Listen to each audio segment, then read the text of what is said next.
क्रमणा सो अस्ति प्रत्यवाय न विद्यते स्वल्पम् अप्यस्य धर्मस्य त्रायते महतो भयात् नेहाभिक्रमणा स्वस्ति प्रत्यवाय न विद्यते स्वल्पमप्यस्य धर्मस्य त्रायते महता भयात् नेहाभिक्रमणा स्वस्ति प्रत्यवाय न विद्यते स्वल्पमप्यस्य धर्मस्य त्रायते महतो भयात्।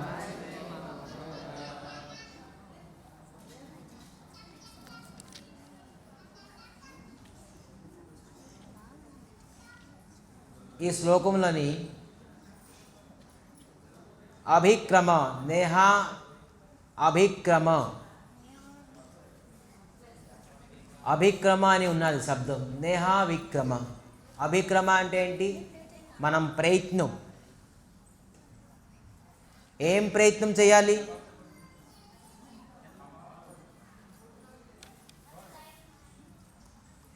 ఏం ప్రయత్నం చేసినా కూడాను అది ప్రత్యవాయం నో విద్యతే.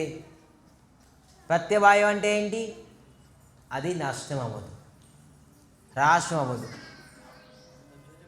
క్షయం అవ్వదు. దానికి ప్రత్యవాయం అంటారు. సెకండ్ లైన్ ఉంది స్వల్పం అప్యస్య ధర్మస్య. చిన్న ధర్మం. స్వల్పం అంటే చిన్నది, అల్పం. అల్పం అంటే అర్థమవుతుందా? స్వల్పం సో అల్పం అల్పం. స్వల్పం అప్యస్య ధర్మస్య. చిన్న ధర్మాన్ని మనం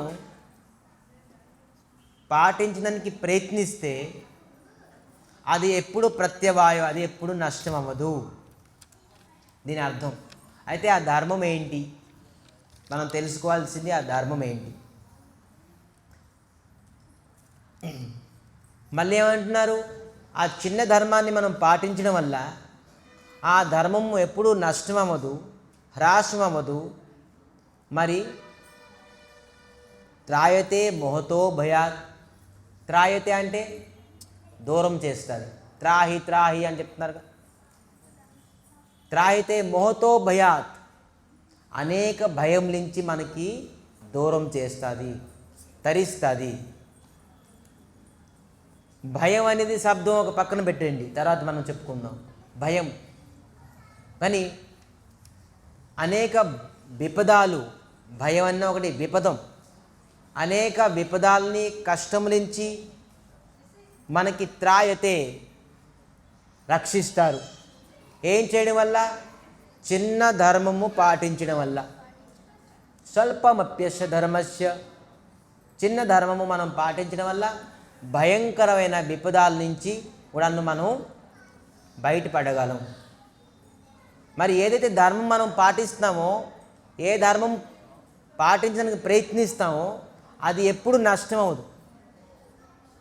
అందుకే ఫస్ట్ నేహాభిక్రమణ. అది ఎప్పుడు నష్టం అవ్వదు.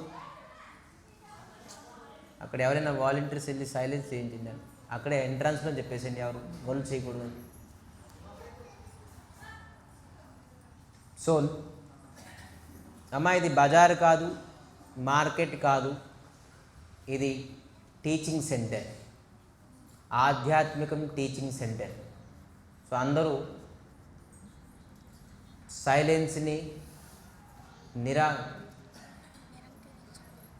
సైలెన్స్ని పాటించాలి, నిశ్శబ్దంగా పాటించాలి. వచ్చి దర్శనం చేసుకొని మీరు తీర్థ ప్రసాదాలు ఏదైతే తీసుకోవాలనుకున్నారో వాళ్ళు తీసుకొని వెళ్ళొచ్చు. ఎవరైతే కథ విందాం అనుకున్నారో వాళ్ళు సైలెన్స్గా కూర్చోవాలి.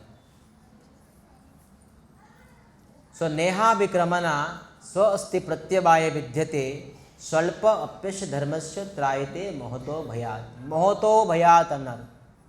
అంటే మోహతో అంటే భయంకరమైన విపదాల నుంచి మనం బయటికి రాగలం ఎవరైతే ఒక చిన్న ధర్మాన్ని పాటించారు. ప్రభుపాదులు ఇక్కడ పర్పోర్ట్ రాస్తున్నారు ఏంటంటే, ఇక్కడ నేహావిక్రమణ అని అన్నారు ఒకటి. ఏంటి? మనం ప్రయత్నం చేస్తాం. దేనికి ప్రయత్నం చేయాలి? స్వల్పమప్యశ ధర్మస్య. ఏ ధర్మాన్ని మనం ప్రయత్నిస్తామో అది ఎప్పుడు నష్టం అవ్వదు. భౌతిక ప్రపంచం ఏ కర్మం చేసినా కూడా అది నష్టం అయిపోతుంది. ఫర్ ఎగ్జాంపుల్గా మనం 5 లక్షల రూపాయలు సంపాదించాం ఒక 10 ఇయర్స్కో 5 ఇయర్స్కో. మనం ఖర్చు పెట్టుకున్నాం, ఒక 2 లక్షలు ఖర్చు పెట్టాం. ఇంకా ఎంత ఉంటుంది? 5 లక్షలు సంపాదించుకున్నాం, 2 లక్షలు ఖర్చు పెట్టాం, 3 లక్షలు మనకి ఉన్నది. అంటే ఇది హ్రాసం అయ్యింది. ఇది నేహాభిక్రమణ కాదు. నష్టం అయ్యింది కాబట్టి ఇది నేహాభిక్రమణ కాదు. మనం స్వల్ప అప్యేష ధర్మస్య, ఏదైతే ధర్మాన్ని ఇప్పుడు ప్రయత్నిస్తామో అది ఎప్పుడు నష్టం అవ్వదు, స్థిరంగా ఉంటుంది. స్థిరంగా ఉండి భయంకరమైన విపదాల నుంచి మనకి రక్షిస్తుంది. సో ఆ ధర్మం పాటిద్దామా, లేదంటే 5 లక్షలు 10 లక్షలు సంపాదించుకుందామా? ఈ భౌతిక ప్రపంచంలో ఆస్తి, అంతస్తులు, మానం, సన్మానం, ప్రతిష్ట, సుఖము అన్నీ కూడాను ఇవేందో మన శరీరం కూడా నష్టమైపోతుంది. శరీరం ద్వారా ఏదైతే మనం సంపాదిస్తామో అది నష్టమైపోతుంది, మన శరీరం కూడా నష్టమైపోతుంది. ఇది నాశశీలం. ఇది నేహాభిక్రమణ కాదు. నేహాభిక్రమణ అంటే ఏంటి? అది ఎప్పుడు నష్టం అవ్వదు. నష్టం అయిపోయింది ఏంటి? ఆ ధర్మము. ఫర్ ఎగ్జాంపుల్, మీ ధర్మము ఇటువంటి ధర్మం పాటించాలి. ఏ ధర్మం అది నష్టం అవ్వదు. ఆ ధర్మం ఏంటి మనం తెలుసుకుందాం. కానీ ధర్మం పాటించే ముందు పాపం చేయకూడదు. అటువంటి వ్యక్తి ధర్మము అన్నారు. ఇటుపక్క ధర్మం చేస్తారు, ఇటుపక్క పాపం చేస్తారంటే అది ధర్మము కాదు. అతను భయపడి ధర్మాన్ని పాటిస్తారు, కానీ అతను ధర్మాన్ని పాటించుకుంటున్నారు. దానికి అర్థం ఏంటని చెప్తాను చూడండి. ఫర్ ఎగ్జాంపుల్గా మీ దగ్గర బ్యాంక్లో 5 లక్షల రూపాయలు డిపాజిట్ చేశారు. అర్థమైందా? ధ్యానంగా వినండి. ఎవరికి ఇంట్రెస్ట్ లేదో వాళ్ళు మాట్లాడకూడదు. 5 లక్షల రూపాయలు డిపాజిట్ చేశారు బ్యాంకులో. డిపాజిట్ చేసి మీరు ఒక ఫ్రాడ్ పని చేశారు. ఏదో ఒక ఫ్రాడ్, గవర్నమెంట్కి ఫ్రాడ్ చేశారు. ఫ్రాడ్ అంటే ఏంటి తెలుసా? ఫ్రాడ్ అంటే మోసం చేశారు. మోసం చేశారు. అప్పుడు ఏంటవుతుంది లాయర్ గారు? గవర్నమెంట్కి మోసం చేస్తే ఏమవుతుంది? శిక్ష ఏ విధంగా పడుతుంది? ఫస్ట్ ఆఫ్ ఆల్ మీకు జైల్లో బంధిస్తారు. రెండోది మీ బ్యాంక్ బ్యాలెన్స్ అంతాను వాళ్ళు సీల్ చేస్తారు. తెలుసా లేదా? ఇది మీ బ్యాంక్ బ్యాలెన్స్, ప్రాపర్టీస్ అన్నీ సీల్ చేస్తారు. ఏదైనా తప్పు చేసి ఉంటే, గవర్నమెంట్కి మోసం చేసి ఉంటే మీ తలొక బ్యాంక్ బ్యాలెన్స్, మీ ఆస్తులు, అంతస్తులు, మీ ఇల్లు అన్నీ కూడా సీల్ చేస్తారు. అక్కడ పోలీసులు పెడతారు. మీరు పాపం కష్టపడి 5 లక్షలు సంపాదించేది, ఆ కష్టపడే సంపాదనను మీరు ఖర్చు చేయలేరు, మీరు విత్డ్రా చేయలేరు. మీకు అన్ని సేల్ బెయిన్ చేసేస్తారు. అది గవర్నమెంట్ ప్రాపర్టీలో ఉంటుంది, గవర్నమెంట్ తాలూకా ఆధీనంలో ఉంటుంది. ఎప్పుడైతే మీరు అది తప్పు కాదు అని ఒప్పుకోరో, అది ఎవరైతే మీకు లాయర్స్ ఉంటారో ఇది తప్పు చేయలేదని ప్రూఫ్ చేస్తారో అప్పుడే మీకు విడుదల చేస్తారు. తప్పై ఉంటే ఖచ్చితంగాను అది బెయినే ఉంటుంది, శిక్ష ఉంటుంది. సో అదే ప్రకారం ధ్యానంగా వినండి. ఇప్పుడు నా పాయింట్కి వస్తున్నాను నేను.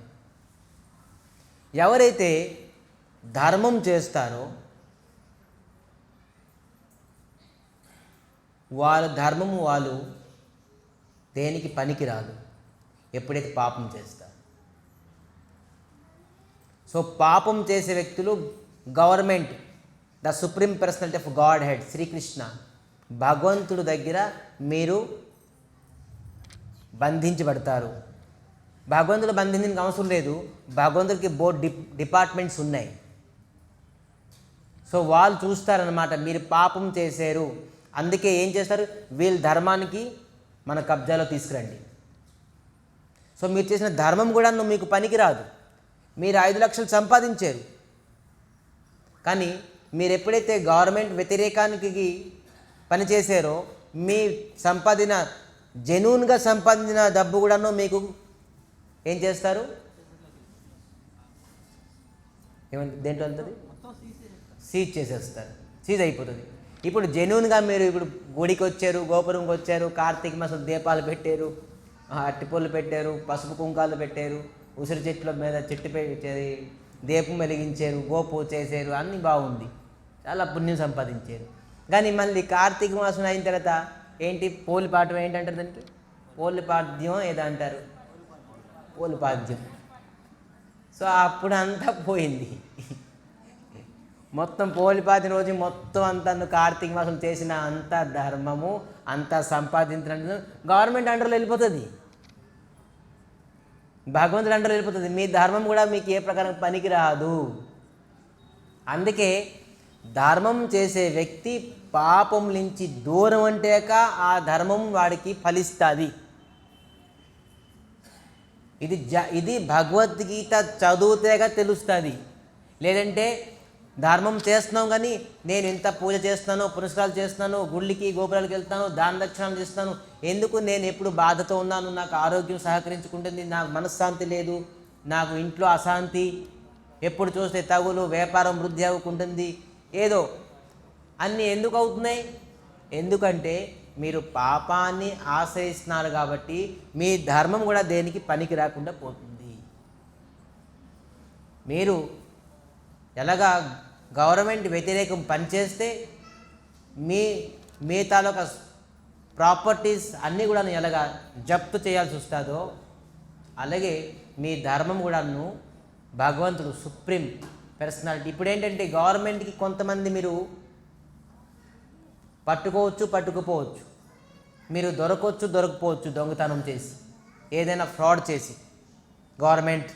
ఎందుకంటే చాలామంది క్రిమినల్ బ్రెయిన్ ఉన్నారు, మరి క్రిమినల్ లాయర్స్ కూడా ఉన్నారు. వీళ్ళు వాళ్ళ వైపున వాదించి ఆర్గ్యుమెంట్ చేసేసి రాంగ్ ప్రూఫ్లు చూపించేసి అసత్యాన్ని సత్యం కూడా చూపించేస్తారు.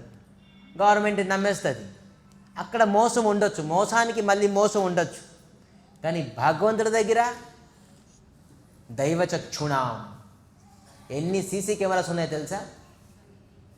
పొద్దున్న సూర్యుడు, రాత్రి చంద్రుడు, నక్షత్రాలు, అష్ట దిక్పాలకులు, చుట్టూ CC camera, hygienic CC cameras ఉన్నాయి. మీరు ఈ సీసీ కెమెరాని ఎప్పుడు కూడా నువ్వు తప్పించుకోలేదు. అప్పుడు ఏ లాయర్ కూడా నువ్వు ప్రూఫ్ ఇచ్చినా కూడా నువ్వు ఏది సీసీ కెమెరా ఆన్ చేయండి. మరి ఏ లాయర్ వచ్చి ఉంటారో అతను కూడా కనబడతారు, ఎంత లంచం తీసుకుందో అతను కూడా కనబడతారు అక్కడ లాయర్ గారు. మొత్తం అన్ని సీసీ కెమెరాస్ అన్నీ ఉన్నాయి. మరి అమావాస్య రోజు ఏంటి, అమావాస్య రాత్రి రోజు ఏంటి? నా చంద్రుడు ఉంటారా, సూర్యుడు ఉంటారా? మరి దాని ప్రూఫ్ అక్కడ కెమెరాస్ ఏమైంది? గాలి, ప్రవహించిన గాలితో కూడాను సాక్షి, వాయువు కూడాను ఒక సాక్షిగా, అష్టదిక్పాలకులోని వాయువు కూడాను ఒక సాక్షి. ఏ విధానంగా మీరు తప్పు చేసి బయటపడలేరు. ఈ భౌతిక ప్రపంచంలో తప్పు చేసి బయటపడవచ్చు, కానీ ఆధ్యాత్మిక జగత్తులోని ఈ ప్రపంచంలోని మీరు తప్పు చేసేసి భగవంతుడి దృష్టిలోని బయటపడలేరు. దానికి అన్నారు each and every action there should be equal and opposite reaction. ఖచ్చితంగా అన్నారు. ఎక్కడ ఉండకపోవచ్చు, నా వాక్యం కఠోరంగా ఉంటుంది. మాంసాహారం తినే వ్యక్తి ఎప్పుడు కూడాను భగవంతుడికి సన్నిహితుడిగా అవ్వలేడు, భగవంతుడి దగ్గరికి వెళ్ళలేరు, భగవంతుడు అతని దృష్టికి చూడరు.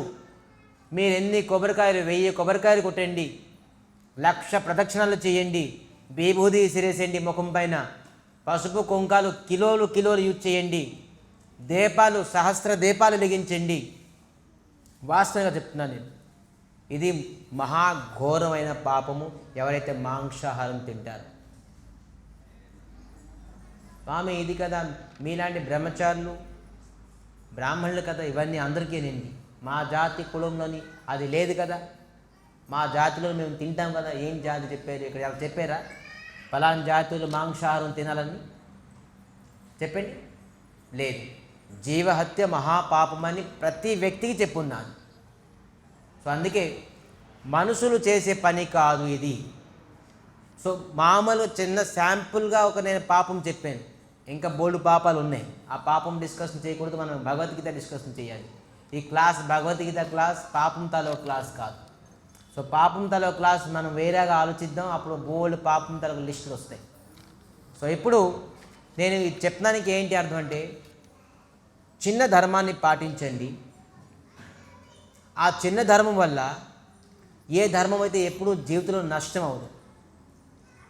ఇప్పుడు మీరు పుణ్యం చేశారు, మళ్ళీ పాపం చేయడం వల్ల ఆ పుణ్యం దేనికి పనికిరకుండా పోయింది.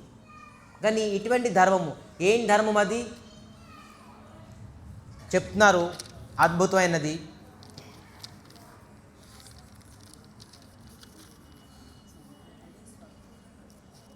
నంబర్ శ్లోకం.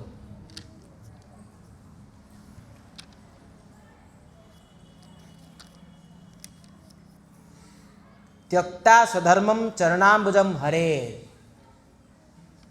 చెప్తున్నా చూసారా, భజనో నో పక్కతో పత్తేత్ తతో యది. హరేర్ హరి చరణాంబుజం. హరిని శరణం కోరుకోవడమే మన ధర్మము. ఎవరైతే హరి శరణం కోరుకోరో వాళ్ళు ఏ ధర్మం పాటించినా కూడాను ఆ ధర్మం నష్టమైపోతుంది. వాళ్ళ ధర్మం పనికిరాదు. హరిని శరణం కోరుకోవడానికి మనకి శాస్త్రంలో 4 రెగ్యులేటివ్ ప్రిన్సిపల్స్ ఇచ్చున్నారు. 4 రెగ్యులేటివ్ ప్రిన్సిపల్స్ అంటే నైతిక ధర్మము, 4 నైమితిక ధర్మము అని చెప్పారు. ఆ 4 నైమితిక ధర్మము ఎవరైతే పాటించారో అటువంటి వ్యక్తి ధర్మాన్ని పాటించినట్టు. అటువంటి వ్యక్తి హరి శరణము కోరుకోగలడు, హరిని శరణాగతి అవ్వగలడు. అయితే హరి శరణాగతి అయితే లాభం ఏంటి అనేది ముందు శ్లోకాల్లో మనం తెలుసుకుందాం. కానీ ఈ శ్లోకంలో మనం ఎంతే తెలుసుకుందాం. ఏంటి? కేవలం భగవంతుడిని శరణాగతి అవ్వాలి. చంద్రుడు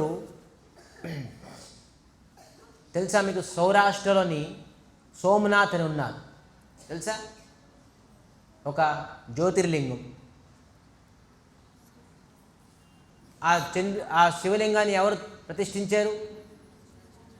చంద్రుడు ప్రతిష్ఠించారు. దేనికి ప్రతిష్ఠించిన తర్వాత విషయం, ఒక కోటి మృత్యుంజయ మంత్రం, ఒక కోటి మహామృత్యుంజయ మంత్రం జపం చేసి తపస్సు చేయడంతో మహాదేవులు ప్రసన్నమై ఆ లింగంలోని నివసించారు. అది సోమనాథ్. సోమ అంటే చంద్రుడు, నాథ్ అంటే శివుడు. సోమనాథ్ అని చెప్పారు. కోటి నామము తపస్సు చేసి నిరాహారంతో, ఏ ప్రకారంగా తిండి తిప్పలు లేదు, ఘోరమైన తపస్సు చేశారు చంద్రుడు. అప్పుడు మహాదేవులు ప్రసన్నమయ్యారు. అతనికి క్షయరోగం ఉన్నది. క్షయరోగం అంటే నశించిన రోగం, నాశనం అయిపోతారు. చూసారా? అమావాస్య తర్వాత మొత్తం అంతా పౌర్ణమి తర్వాత ప్రాథమి ద్వితీయాలో కొద్దిగా తగ్గిపోతారు చంద్రుడు. ఆ తగ్గిపోతారు. వాళ్ళ మామగారు అతనికి శాపం ఇచ్చారు. ఆ శాపం కారణంగా వాళ్ళు తగ్గిపోతారు. ఆ రోగం అవ్వకుండా ఉండాలని, మొత్తంగా కొలాప్స్ అవ్వకుండాను అతను చంద్రుడికి పూజించారు. అప్పుడు మళ్ళీ అమావాస్య తర్వాత మళ్ళీ పెరగడం స్టార్ట్ అవుతుంది. 15 రోజులకి తగ్గిపోతారు, 15 రోజులకి మళ్ళీ పెరుగుతారు. అంటే కోటి నామం జపం చేసేసి ఏదైతే శాపం ఉన్నదో ఆ శాపం నుంచి విముక్తి పొందలేదు.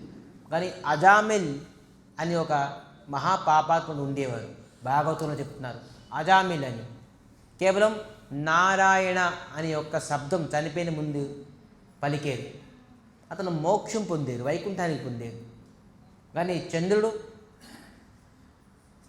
100 కోటి మహామృత్యుంజయ మంత్రం జపం చేసిన కూడాను తన శాపం నుంచి విముక్తి అవ్వలేదు. కానీ కేవలం అజామిళుడు నారాయణ 4 అక్షరాలు పలకడంతో మోక్షం పొందారు. మరి కాశీ ఏం క్షేత్రం? మోక్షక్షేత్రం అన్నారు. కాశీలోని మోక్షక్షేత్రం ఎందుకు అన్నారు? మోక్షక్షేత్రం కాశీ. చనిపోయిన వ్యక్తి మహాదేవులు తెలుసుకొని వాళ్ళ చెవులని నారాయణ అనే శబ్దాన్ని వినిపిస్తారు. మహాదేవులు తెలుసు, త్రికాల జ్ఞానం తెలుసు. ఏంటి? భూత భవిష్యత్తు వర్తమానుడు తెలుసు. ఎవరు చనిపోతారో వాళ్ళ దగ్గరికి వెళ్ళి కాశీలోని నివాసించిన వ్యక్తులు దగ్గర ఎవరు చనిపోతారో తెలుసుకొని అతని చెవులని నారాయణ అని చెప్తారు మహాదేవులు. అందుకే అది మోక్షం పొందుతారు. సో అప్పుడు మహామృత్యుంజయ మంత్రాన్ని ఎందుకు జపం చేయకున్నారు? స్వయంగా మహాదేవులు కాశీలోని చనిపోయిన వ్యక్తి దగ్గర మహామృత్యుంజయ మంత్రం ఎందుకు చెప్పుకున్నారు? నారాయణ అని చెప్తున్నారు ఎందుకు? సో ఏ మహాదేవులు ఎవరు భక్తి చేస్తున్నారు? మహాదేవులు ఎవరు నామస్మరణం చేస్తున్నారు? గోపాల సహస్రనామము ఎవరు రచించారు తెలుసా? గోపాల్ అంటే ఎవరు? విష్ణుడు. గోపాలుడు గోవులకి పాలించిన వాడు గోపాలుడు. అతని తాలూకా సహస్రనామం ఎవరు రాశారు తెలుసా? స్వయంగా మహాదేవులు. రామాయణం మొట్టమొదటిగా ఎవరు చెప్పారు తెలుసా? ఎవరికి చెప్పారు? శివుడు పార్వతికి చెప్పారు.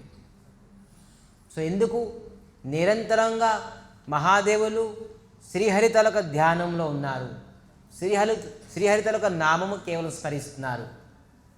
సో అందుకే హరిభక్తి శ్రేష్టము. మహాదేవులు చెప్తున్నారు పార్వతికి, హే దేవి ఆరాధనాం విష్ణు ఆరాధన సర్వపరో. హే దేవి, పార్వదేవి కూర్చున్నారు, చెప్తున్నారు, హే దేవి అన్ని ఆరాధన కంటాను విష్ణు ఆరాధన సర్వపరో, అన్నిటికంటా ఉత్కృష్టమైనది. నేను చెప్పుకున్నాను, శాస్త్రం చెప్పుకుంటుంది. ఏం చెప్తుంది? మహాదేవులు స్వయంగా చెప్తున్నారు. అతను చెప్పాలి కదా, అందరూ అన్ని ఆరాధన కన్నా నా ఆరాధన శ్రేష్ఠం అని చెప్పేసి వాళ్ళ భార్య దగ్గర ఏమంటున్నారు? ఎవరైనా వాళ్ళ భార్య ముందు నేనే గొప్ప అని అనిపిస్తారు, అనుకోవడానికి ప్రయత్నిస్తారు, నేనే గొప్పవాడిని అని భార్య దగ్గర క్రెడిట్ పొందడానికి. కానీ మహాదేవులు చూడండి, భార్య దగ్గర క్రెడిట్ పొందని కాదు, హరిని క్రెడిట్ ఇస్తున్నారు. మహాదేవులు భక్తి చేయాలి, ఎందుకంటే సర్వశ్రేష్ఠ. ఎందుకంటే వేదం, పురాణం, శాస్త్రం అన్నీ చెబుతున్నాయి కాబట్టి హరిని భక్తి చేయాలి. నాతో సహా నేను హరి భక్తి చేస్తున్నాను. నేను కూడాను హరి నుంచే వచ్చాను. రాధారాణి లెఫ్ట్ హ్యాండ్ సైడ్ నుంచి వచ్చారు, మహాదేవులు రైట్ హ్యాండ్ సైడ్ నుంచి వచ్చారు. తెలుసా? మహాదేవుల తాలూకా పుట్టుక ఎలాగ ఉందో చెప్పండి.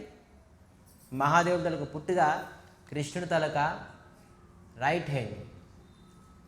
సో అందుకే ఈ శ్లోకంలో మనం హరిభక్తిని చేయాలని మనం నేర్చుకోవాలి. ఎందుకంటే మహాదేవులు స్వయంగా మనకు చెప్తున్నారు కాబట్టి హరిభక్తి చేయాలి. ఇదే ధర్మము. స్వల్పాప్య ధర్మస్య, చిన్న ధర్మం ఏంటి? కృష్ణ భక్తి, హరిభక్తి. హరిని ఆరాధించడమే ధర్మము. హరిని ఆరాధించకుండా ఏదైతే ధర్మం మనం పాటిస్తున్నామో అది క్షయం అవుతుంది, అది నష్టమైపోతుంది, అది గిరఫ్తార్ అంటే బెయిన్ అయిపోవచ్చు, అది సీల్ అయిపోవచ్చు. కానీ హరిభక్తి మీకు ఎప్పుడు సీల్ అవ్వదు. మరి ఏమవుతుంది?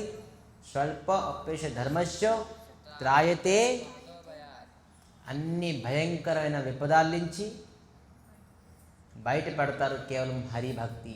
ఎందుకంటే దేవతలు కూడాను భయంకరమైన విపదాల నుంచి బయటికి పడ్డారు. హిరణ్యకశ్యపుడు, హిరణ్యాక్షుడు, వీళ్ళందరూ దేవతలందరినీ పీడించేవారు. వీళ్ళ తాలూకా బలం, శక్తితోని దేవతలందరూ భయపడేవారు. దేవాది దేవుల తాలూకా రాజు దేవరాజు ఇంద్రుడు కూడాను తన సింహాసనం నుంచి భయపడి వెళ్ళిపోయారు, పరిగెట్టేశారు. హిరణ్యకశ్యపుడు, హిరణ్యాక్షుడు, బలి వెళ్ళి కూర్చున్నారు తన సింహాసనంలోని. దేవతల తాలూకా రాజు ఇంద్రుడు కూడా భయపడి వెళ్ళిపోయాడు. ఆ ఇంద్రుడు ఎవరు శరణం కోరుకున్నారు? శ్రీహరి తాలూకా శరణం కోరుకున్నారు. అప్పుడే భగవంతుడు అంటున్నారు ఏంటి, యదా యదా హి ధర్మస్య గ్లానిర్భవత భారత అభ్యుత్థాన అధర్మస్య తదాత్మన పరిత్రాణాయ సాధూనాం వినాశాయ చ దుష్కృతాం ధర్మ సంస్థాపనార్థాయ సంభవామి యుగే యుగే. యుగంలోనే నేను ధర్మాన్ని ప్రతిష్ఠించడానికి నేను వస్తాను. దేవతలు ఎప్పుడెప్పుడు బాధపడుతున్నారో, బ్రాహ్మణులు, వైష్ణవులు, గోవులు ఎప్పుడు అన్యాయం అవుతున్నాయో అప్పుడు స్వయం శ్రీహరి అనేక రూపంతో మత్స్యావతారం, కచ్చావతారం, వరాహావతారం, నృసింహావతారం, వామనావతారం అనేక అవతారాలని భగవంతుడు ఈ ప్రపంచంలోని ధర్మాన్ని ప్రతిష్ఠించడానికి ఆవిర్భావమయ్యారు. అటువంటి శ్రీహరిని మనం స్మరిస్తే అదే ధర్మము. ఎందుకంటే ధర్మానికి ప్రతిరూపము శ్రీకృష్ణ పరమాత్మ. ధర్మం తలక స్వరూపము స్వయంగా ధర్మమూర్తి శ్రీకృష్ణ పరమాత్మ. ఎప్పుడు అధర్మము పెరిగిందో, ఎప్పుడు ధర్మం నష్టమయ్యిందో అప్పుడు శ్రీహరి ఈ ప్రపంచానికి అనేక రూపాలతో ధర్మం ప్రతిష్ఠించడానికి శ్రీకృష్ణ పరమాత్మ అనేక అవతారాలు, అనేక రూపాలతో మనకి ధర్మం ప్రతిష్ఠించారు. కాబట్టి ఇదే పెద్ద ధర్మము. భగవంతుడికి ఆశ్రయించడమే ధర్మము. భగవంతుడు శ్రీకృష్ణ పరమాత్మ తప్ప ఇంకెవరిని ఆశ్రయించినా పూజించినా అది ధర్మము కాదు. ధర్మము స్వయంగా శ్రీమూర్తి శ్రీకృష్ణ పరమాత్మ. ఎందుకు అని చెప్పేసి ప్రూఫ్ కింద ముందు శ్లోకాల్లోని మనం చెప్పుకుందాం. 41 నంబర్ శ్లోకం.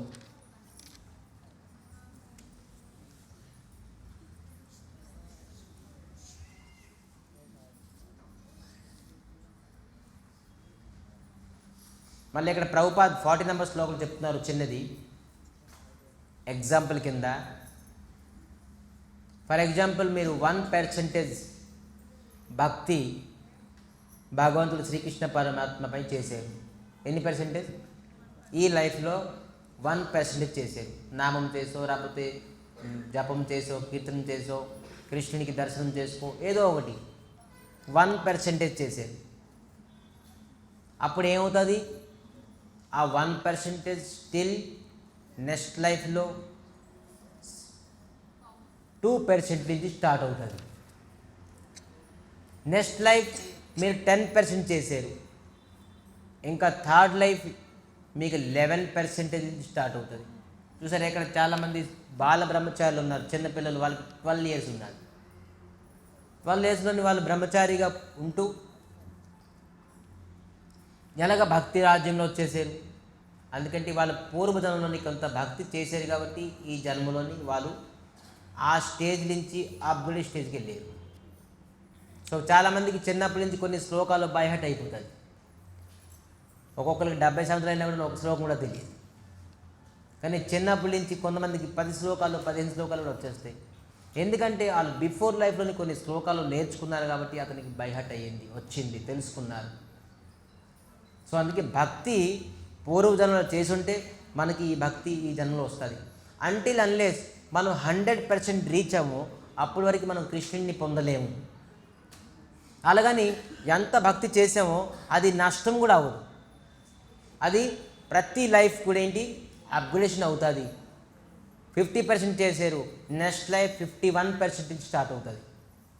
కానీ మెటీరియలిస్టిక్ లైఫ్లోని మనం 8 hours జాబ్ చేస్తున్నాం, చాలామంది 10 hours కూడా చేస్తున్నారు. మరి ఇల్లు, వాకులు, సంసారం, కొన్ని కోట్లు సంపాదించి డిపాజిట్, ఇన్సూరెన్స్ అన్నీ శరీరానికి తందూరుస్తు చేస్తున్నాం, ఇది తిని అది తిని. ఇదన్నీ కేవలం ఈ లైఫ్లోనే. నెక్స్ట్ మెటీరియలిస్టిక్ లైఫ్లోని మళ్ళీ పుడితే మీకు ఈ శరీరం ఉండదు, ఈ ఇల్లు ఉండదు, ఈ వాకులు ఉండదు, ఈ ₹1 కోటి ఉండవు, ఈ డిపాజిట్స్, ఈ ఇన్సూరెన్స్ పనికిరావు, జీరో అయిపోతుంది. మళ్ళీ కొత్తగా స్టార్ట్ చేయాల్సిందే లైఫ్. సో మెటీరియలిస్టిక్ లైఫ్లోని మీరు ఎంత ఆస్తి అంతస్తులు సంపాదించినా అది నెక్స్ట్ లైఫ్లోని ఏది పనికిరాదు, జీరో. అదే మనం ఎక్కువ కష్టపడుతున్నాం. ఏది జీరో అవుతుందో అదే ఎక్కువ కష్టపడుతున్నాం. ఏది మనకు పర్మనెంట్గా ఉంటుందో అది నేహాభిక్రమణ ఎప్పుడు నష్టం అవ్వదో, ఎన్ని లైఫ్ అయినా కూడాను అది మనం తక్కువగా టైం స్పెండ్ చేస్తున్నాం. ఏది ఫిక్స్డ్ డిపాజిట్ దానికి ఎక్కువగా మనం ప్రయత్నం చేయాలి. ఇది నేహాభిక్రమణ. ఈ ధర్మం ఎటువంటిది? ఎప్పుడు రాష్ట్రం అవ్వదు, నష్టం అవ్వదు, కొలాబ్స్ అవ్వదు. కృష్ణ భక్తి, కృష్ణ సేవ, కృష్ణ నామస్మరణము ఈరోజు ఈ సత్సంగం భగవంతుడి తాలూకా కథా ప్రసంగము ఎప్పుడు నష్టం అవ్వదు. ఇది మీకు ఖచ్చితంగా పనికొస్తుంది. భాగవతంలో చెప్తున్నారు, భగవంతుడు శ్రీకృష్ణ పరమాత్మ గురించి మీరు వింటే మీ కర్ణము పవిత్రమైపోతుంది, మీ శరీరం పవిత్రమైపోతుంది, మీ జన్మము పవిత్రమైపోతుంది, మీరు అనేక జన్మం చేసిన పాపం కూడా నష్టమైపోతుంది. కేవలం కృష్ణ ప్రసంగం వినడంతో ధ్యానపూర్వకంగా ప్రీతిపూర్వకంగా ఏదో పాపం పోవాలని వింటే ఎప్పుడు పోదు. మళ్ళీ ఇప్పుడు వినేద్దాం, పాపం అంతా పోతుంది, మళ్ళీ పాపం చేద్దాం, అటువంటి వ్యక్తికి ఎప్పుడు పోదు. మననం చేసుకోవాలి. ఏటి విన్నామో అది కూర్చొని ఏం విన్నాము, ఏ ధర్మము నష్టం అవ్వదు, దేని గురించి మనం పరితపిస్తాం జీవితం అంతా, అది మనకి నెక్స్ట్ లైఫ్లోని క్యారీ ఫార్వర్డ్ అవ్వదు. కానీ కృష్ణ పరమాత్మ తలక ఏది చేసినా కూడాను, కృష్ణునికి దీపం వెలిగించినా, కృష్ణునికి మీరు పుష్పం ఇచ్చినా, పత్రం పుష్పం ఫలం తోయం యోమేన భక్త ప్రయచ్చతి తదహం భక్తోపతాస్నామి ప్రియతాత్మన. ఏది ఇచ్చినా కూడాను అది నాశనం అవ్వదు, నష్టం అవ్వదు, అది హ్రాసం అవ్వదు. అదే నేహాభిక్రమణ. ఫస్ట్ వాడు రాశారు నేహాభిక్రమణ. ఇది ఖచ్చితంగా పర్మనెంట్గా ఉండిపోతుంది. ఎప్పటి వరకు ఉంటుంది? ఎప్పటి వరకు మీరు కృష్ణుని చేరుకోరు. 100% అయితే కృష్ణుడు మీరు వైకుంఠ లోకానికి వెళ్ళిపోతారు. కానీ భక్తి ఈ విధంగా చేయాలి. గురు ఆధీనంలో చేస్తే ఈ లైఫ్లోనే 100% అయిపోతుంది.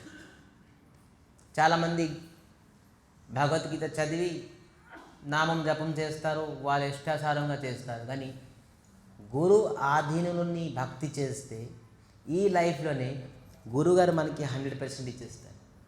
మీరు ఎలాగ ఎగ్జామ్ ఇచ్చినా కూడా 100 మార్క్ ఇచ్చేస్తారు. గురువుకి ఆ కెపాసిటీ ఉన్నది. ఎప్పుడైతే గురుగారు 100 మార్క్స్ ఇచ్చేసారో భగవంతుడి క్రాస్ చెక్ చేయరు. ఇతను ఏం రాశారు, ఏం లేదు, ఇతను ఇచ్చారు 100 మార్క్స్, ఇది నిజమా కాదా అని. గురువు వెళ్ళి చూపిస్తారు, 100 మార్క్ అయిపోయింది, ఇతనికి వదిలేయండి. గురువు చెప్పిన వాక్యం భగవంతుడు ఖచ్చితంగా వింటారు. ఎందుకంటే చెప్తున్నారు ఏంటి? అహం భక్తాధీనం, అహం భక్తర్జితత్వం, అహం భక్తవత్సలం. నేను భక్తుల తాలూకా ఆధీనం. భక్తులు ఏం చెప్తే అదే నేను. ఈ ప్రపంచం అంతాను, ఈ జగతం అంతాను, ఈ ప్రకృతి, ఈ జగతము, అందరూ ఈ మాయ అందరూ నా ఆధీనం. కృష్ణుడు అంటున్నారు. ఈ దేవతలు, రాక్షసులు, ఈ ప్రపంచము, ఈ ఇంద్రియాలు, ఈ మాయాశక్తి అంతా నా ఆధీనమే. కానీ నేను ఎవరు ఆధీనం? భక్తుడు. చూడండి, అందుకే భగవంతుడికి భక్తవత్సలుడు. ప్రపంచం అంతా అతని ఆధీనం ఉన్నది. కానీ భగవంతుడు భక్తుల తాలూకు ఆధీనం. భక్తుల తాలూకు ఆధీనం లేకపోతే యశోదామ్మ కట్టగలరా? కర్ర పట్టి కొట్టగలరా? ఇది భక్తాధీనం. ఏ తాలూకా నందమహారాజ్ తాలూకా చెప్పులు స్వయంగా శ్రీకృష్ణ పరమాత్మ, అఖిల బ్రహ్మాండ నాయక శ్రీకృష్ణ పరమాత్మ నందమహారాజ్ తాలూకా చెప్పుల్ని తలపైన పెట్టుకున్నారు. భక్తవత్సలుడు. ఈ విధానంగా కృష్ణుడిని బంధించడం, కృష్ణుడు ఒకరి చెప్పులు నెత్తి మీద పెట్టుకోవడం, కృష్ణుడు వాళ్ళు బాల్యమిత్రులతో ఓడిపోవడం, పరిగెట్టి ఓడిపోవడం, ఓడిపోయి ఏం చేస్తారు? పనిష్మెంట్. కృష్ణుడు వాళ్ళ ఫ్రెండ్స్కి భుజం మీద ఎక్కించి తీసుకెళ్తున్నారు పనిష్మెంట్. ఇది భక్తవత్సలుడు. ఇది ఇంకెవరు చేయలేరు. ఇది ఎవరు ఇంకా చేయలేరు. భక్తులు అంటే భగవంతుడికి అంత ఇష్టం. చాలామంది చూసారా,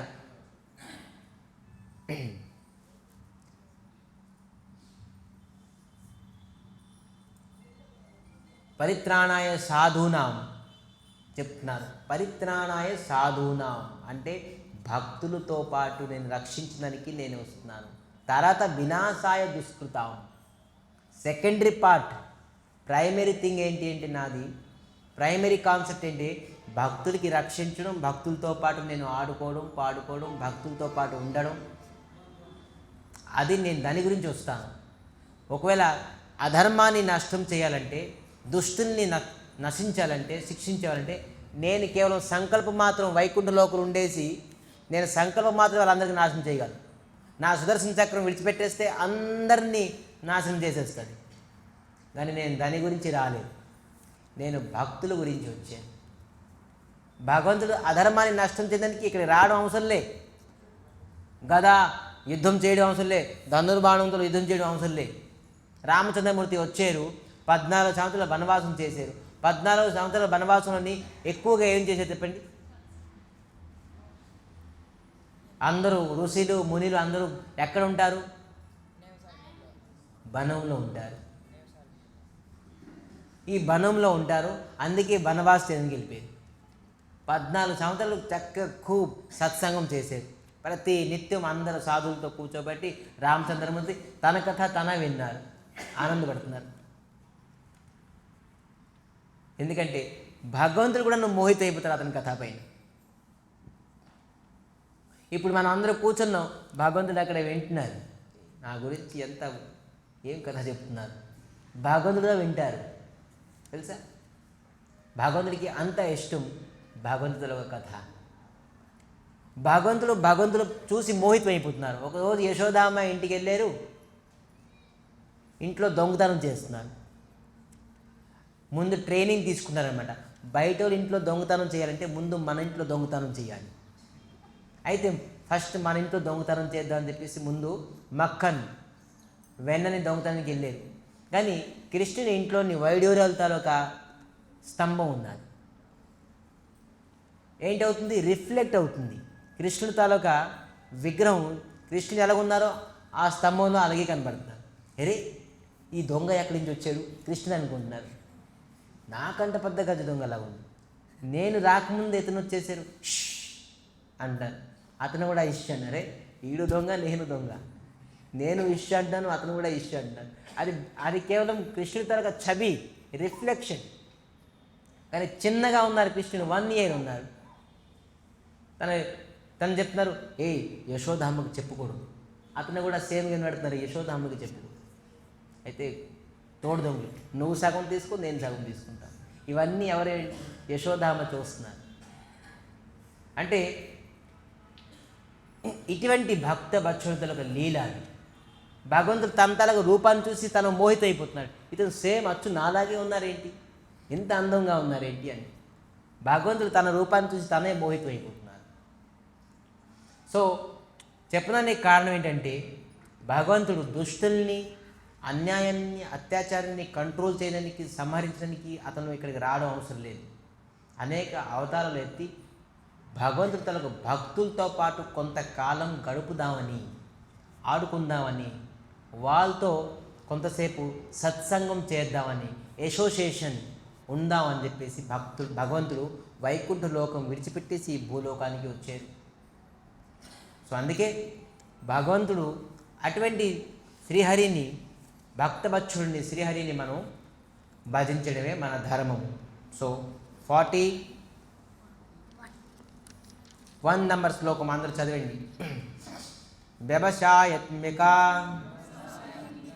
బుద్ధి ఏకేహో కురునందన బహుసఖా హనంతాశ్చ బుద్ధయో ఓ వ్యవసాయత్మిక వ్యవసాయత్మిక బుద్ధి ఏకేహో కురునందన బహుసఖా హనంతాశ్చ బుద్ధయో ఓ వ్యవసాయత్మిక బుద్ధి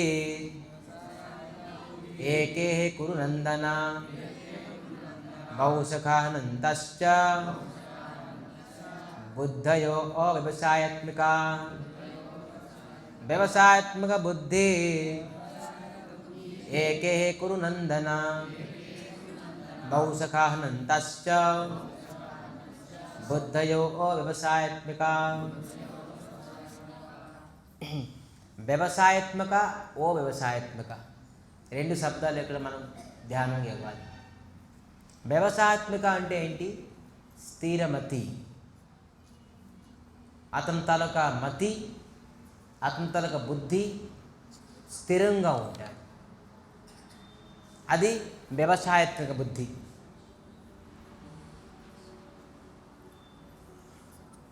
ఏకహే కురునందన అంటే ఏంటి? ఒకటిపైనే ఉండాలి. మన బుద్ధి, మన మనసు కేవలం ఒకరిపైనే ఉండాలి. చెప్తున్నారు బహుశఖ. బహుశఖ అంటే ఏంటి?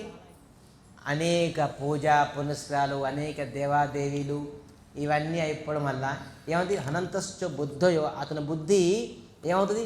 అవ్యవసాయాత్మక. బుద్ధి ఎప్పుడు స్థిరం ఉండదు. ఎవరి బుద్ధి మనసు స్థిరంగా ఉండాలంటే వాళ్ళు కేవలం కృష్ణ భక్తి చేయాల్సిందే. ఇక్కడ స్ట్రైట్ ఫార్వర్డ్ చెప్పేశారు. మన బుద్ధి మనసు ఎందుకు చంచలం అవుతుంది? ఎప్పుడు మనసు స్థిరం వండుకుంటుంది, ఈ ప్రకారంగా పరిగెడుతుంది. ఏదో ఆందోళన, ఏదో కష్టము, ఏదో దుఃఖము, ఏదో పరితపిస్తున్నాము. ఎందుకంటే మనం బహుశఖ అనంతశ్చ బుద్ధి ఓ వ్యవసాయాత్మిక.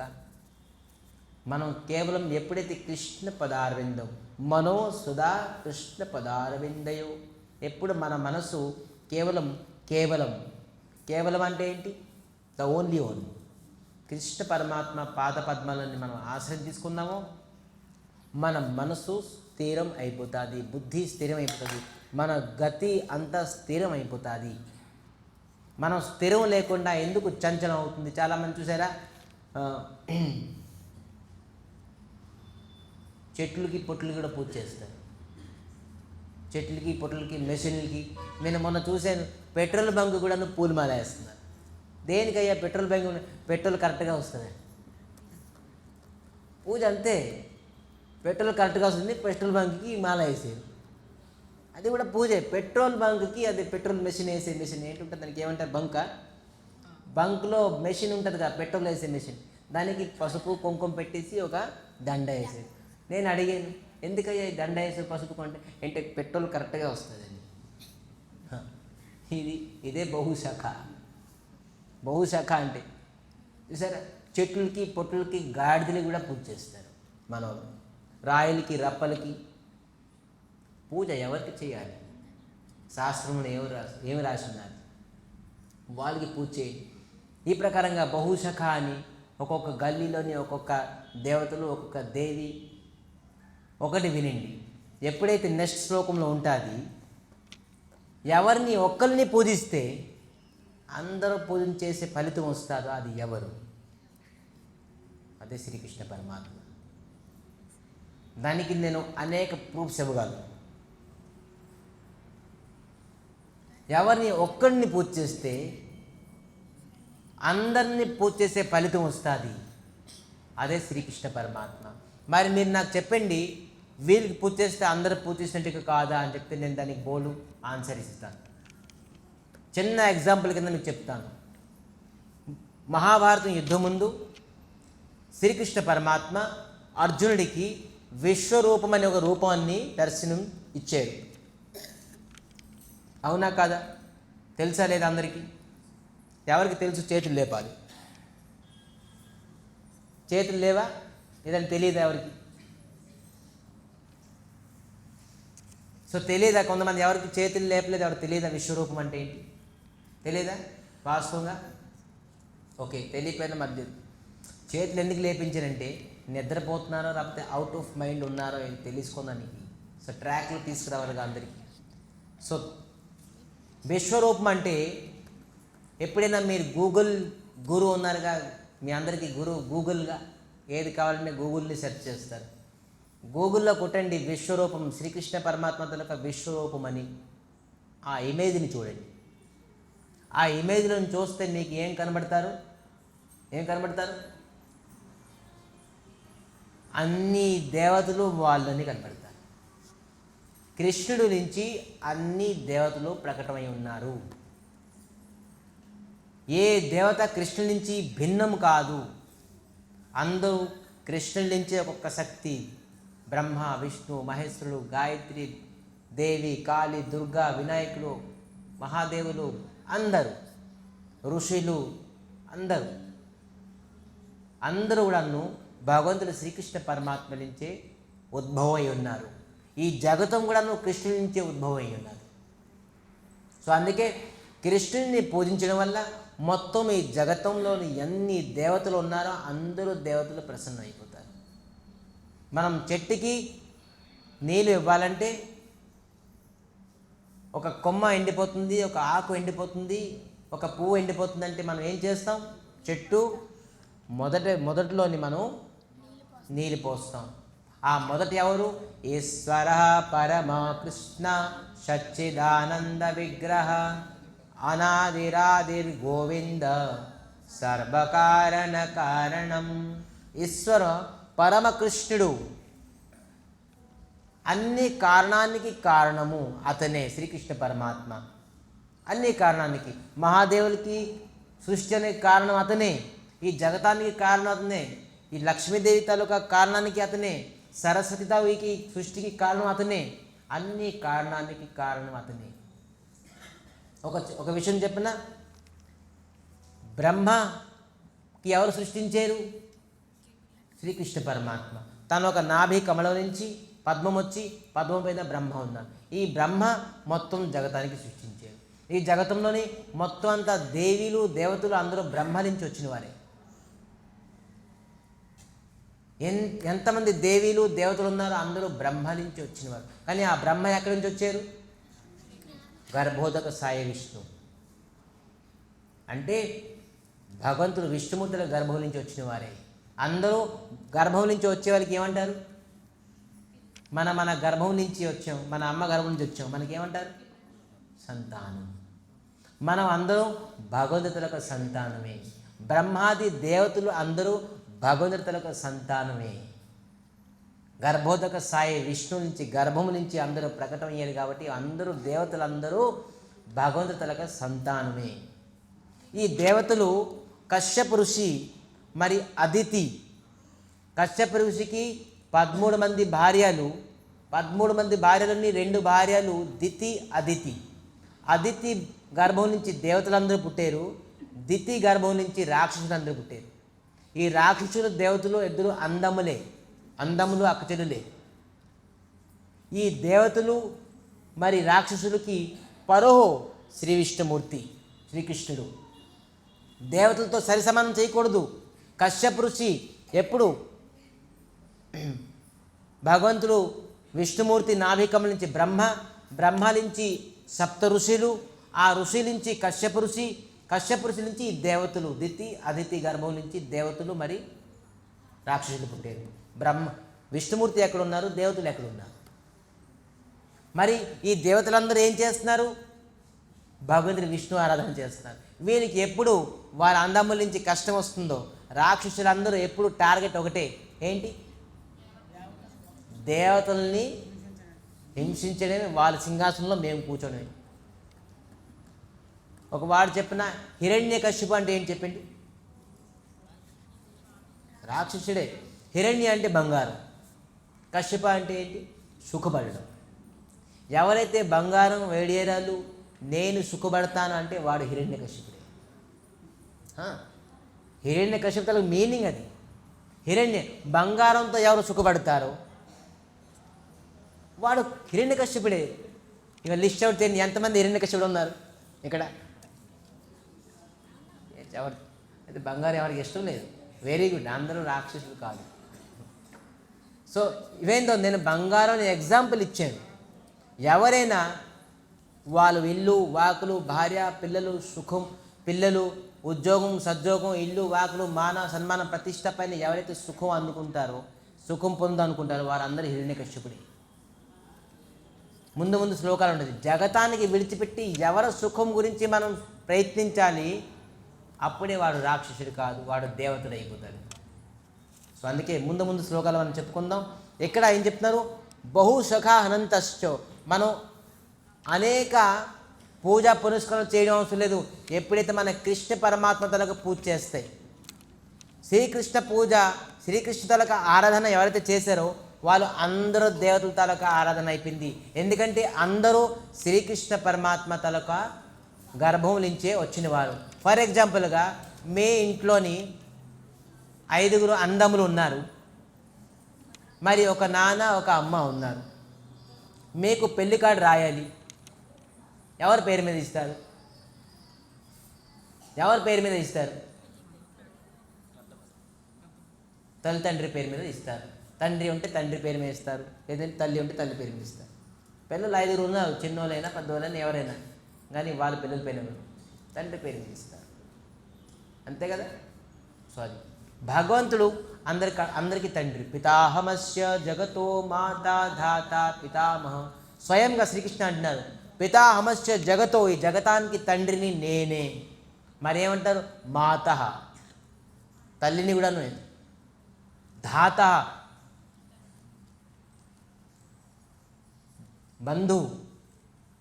పితామత, బంధు.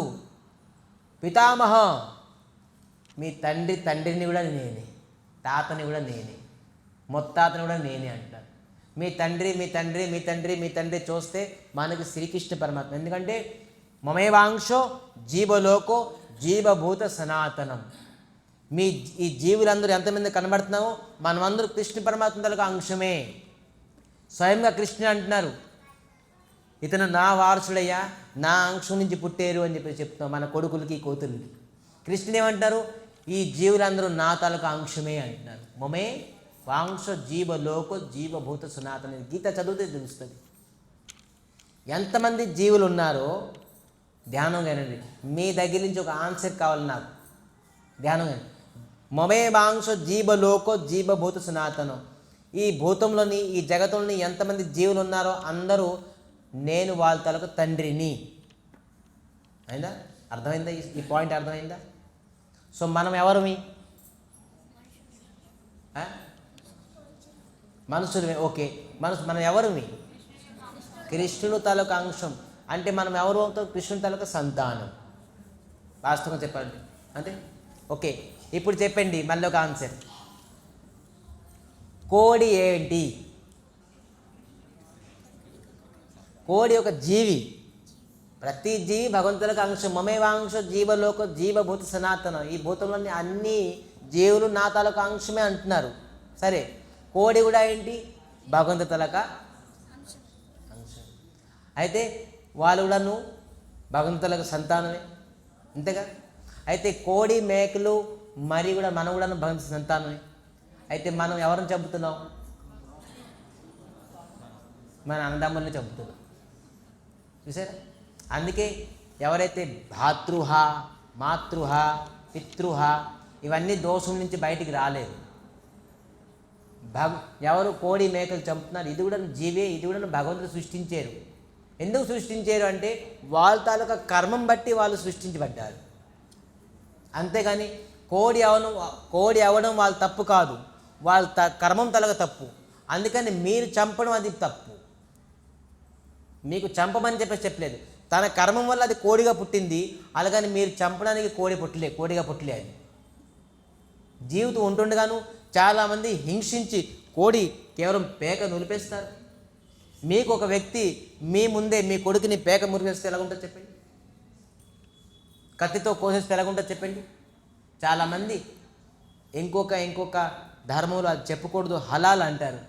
తెలుసండి? హలాల్ అనే శబ్దం ఎప్పుడైనా విన్నారా? హలాల్ అంటే ఏంటి తెలుసా?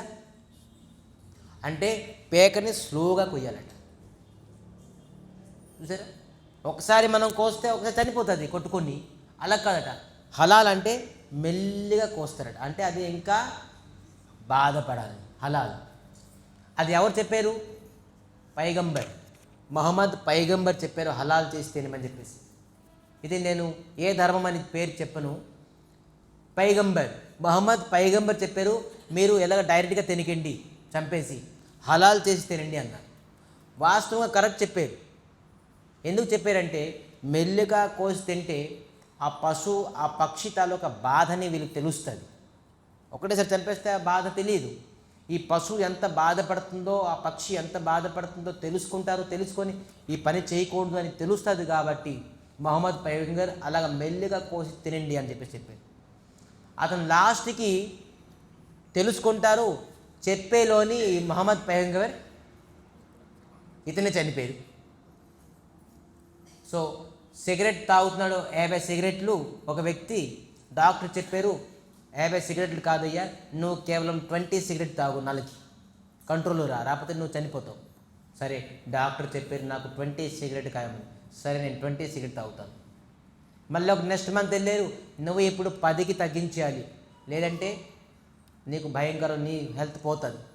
డాక్టర్ చెప్పారు నాకు 10 సిగరెట్ కావాలి. అప్పుడు డాక్టర్ చనిపోయాడు.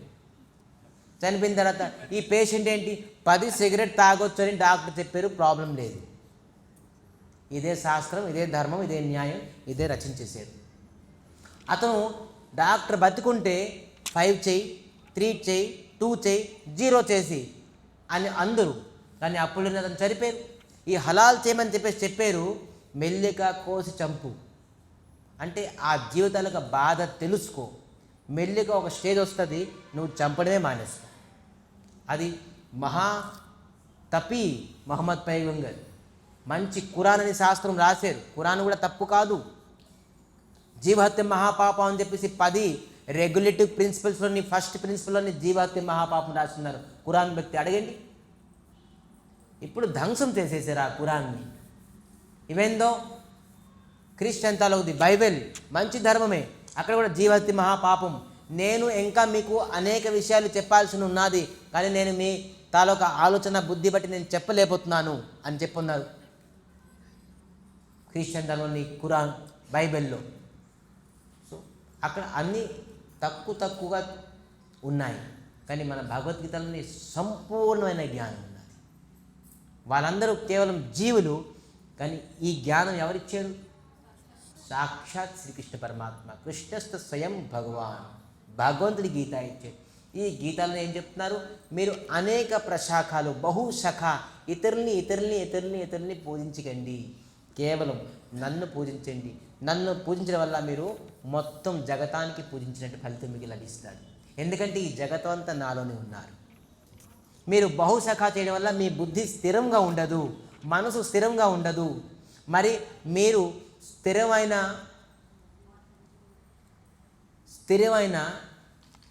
జగతానికి పొందలేరు. స్థిరమైన జగతం ఏంటి తెలుసా? వైకుంఠ లోకం. జద్గత్వా నో నివర్తంతే తద్ధామం పరమమ్మము. మరి భువలోక, జనలోక, తపలోక, బ్రహ్మలోక అన్ని లోకాలు కూడా ఉన్నాయి, 14 లోకాలు ఉన్నాయి. ఇది స్థిరమైనది కాదు. ఏ లోకానికి వెళ్ళినా కూడాను మళ్ళీ మనం ఖచ్చితంగాను ఈ లోకానికి వచ్చేవలసిందే. ఆ బ్రహ్మ భువనాలోక పునరావర్తి అర్జున. ఏ లోకానికి వెళ్ళినా కూడాను అక్కడ కొంత సమయం ఉంచేసి మళ్ళీ ఎక్కడికి విడిచిపెట్టేస్తారు మనకి. కానీ ఏదైతే గోలోకానికి, వైకుంఠ లోకానికి వెళ్ళిపోతామో అక్కడి నుంచి మరి తిరిగి ఇక్కడ రావడం అవసరం లేదు. అది స్థిరమైన లోకం, ఇది అస్థిరమైన లోకం. మీరు దేవతలందరినీ పూజిస్తే అస్థిరమైన లోకానికి ప్రాప్తి అవుతారు, కానీ కృష్ణుడిని పూజించడం వల్ల స్థిరమైన లోకం, వైకుంఠ లోకానికి ప్రాప్తం అవుతారు. అదే వేరియేషన్. సో మీకు అస్థిరమైన ప్రాపర్టీ కావాలా, పర్మనెంట్ స్థిరమైన ప్రాపర్టీ కావాలా? చూస్ చేసుకోండి. కొద్దిగా సేపు ఆ ప్రాపర్టీ కావాలంటే ఇతర దేవతల్ని పూజించండి. లేదు పర్మనెంట్ ప్రాపర్టీ కావాలి, మేము పర్మనెంట్గా అక్కడే సెటిల్ అయిపోవాలి అని ఎవరికైతే ఉన్నదో వాళ్ళకి కేవలం శ్రీకృష్ణుడిని పూజించాలి. సో చాలామంది అనుకుంటారు ఈ దేవతల్ని పూజిస్తే మా ఇంట్లో ఇష్టదేవుడు ఉన్నారండి, మా ఇంట్లో ఎప్పటి నుంచి ఈ దేవతల్ని పూజిస్తున్నామండి, ఎలా విడిచిపెట్టేస్తామండి అని అంటారు. కానీ కృష్ణుడిని పూజిస్తే మీ ఇంట్లో ఇష్టదేవుడు కూడాను, ఆ దేవుడు కూడాను చాలా ప్రసన్నమైపోతారు. అది తెలుసుకోండి. ఎవరిని పూజించడం వల్ల మొత్తం చరాచర జగత్తులోని ఎన్ని దేవతలు ఉన్నారో అన్ని దేవతలు ప్రసన్నమైపోతారు. ఒక ఎగ్జాంపుల్ మాకు గురుగారు వాళ్ళు ఇచ్చారు. మీ ఇంట్లోని అనేక దేవతలు ఉంటారు, ఫోటోలు ఉంటారుగా, ఫోటోలు బొమ్మలు మినిమం మన హిందూ సాంప్రదాయాన్ని 20 కంటే ఎక్కువగా ఉంటారు, 20 ఫొటోస్ కన్నా ఎక్కువ ఉంటారు. కానీ ఈరోజు శ్రావణ శుక్రవారం అంటారుగా, వెళ్ళిపోయింది శ్రావణ మాసం. శ్రావణ శుక్రవారాన్ని లక్ష్మీదేవికి పూజిస్తారు. లక్ష్మీదేవికి ఏంటి బోర్లు, పులిహార, చక్కెర పొంగలు, గారెలు అన్నీ వండుతారు.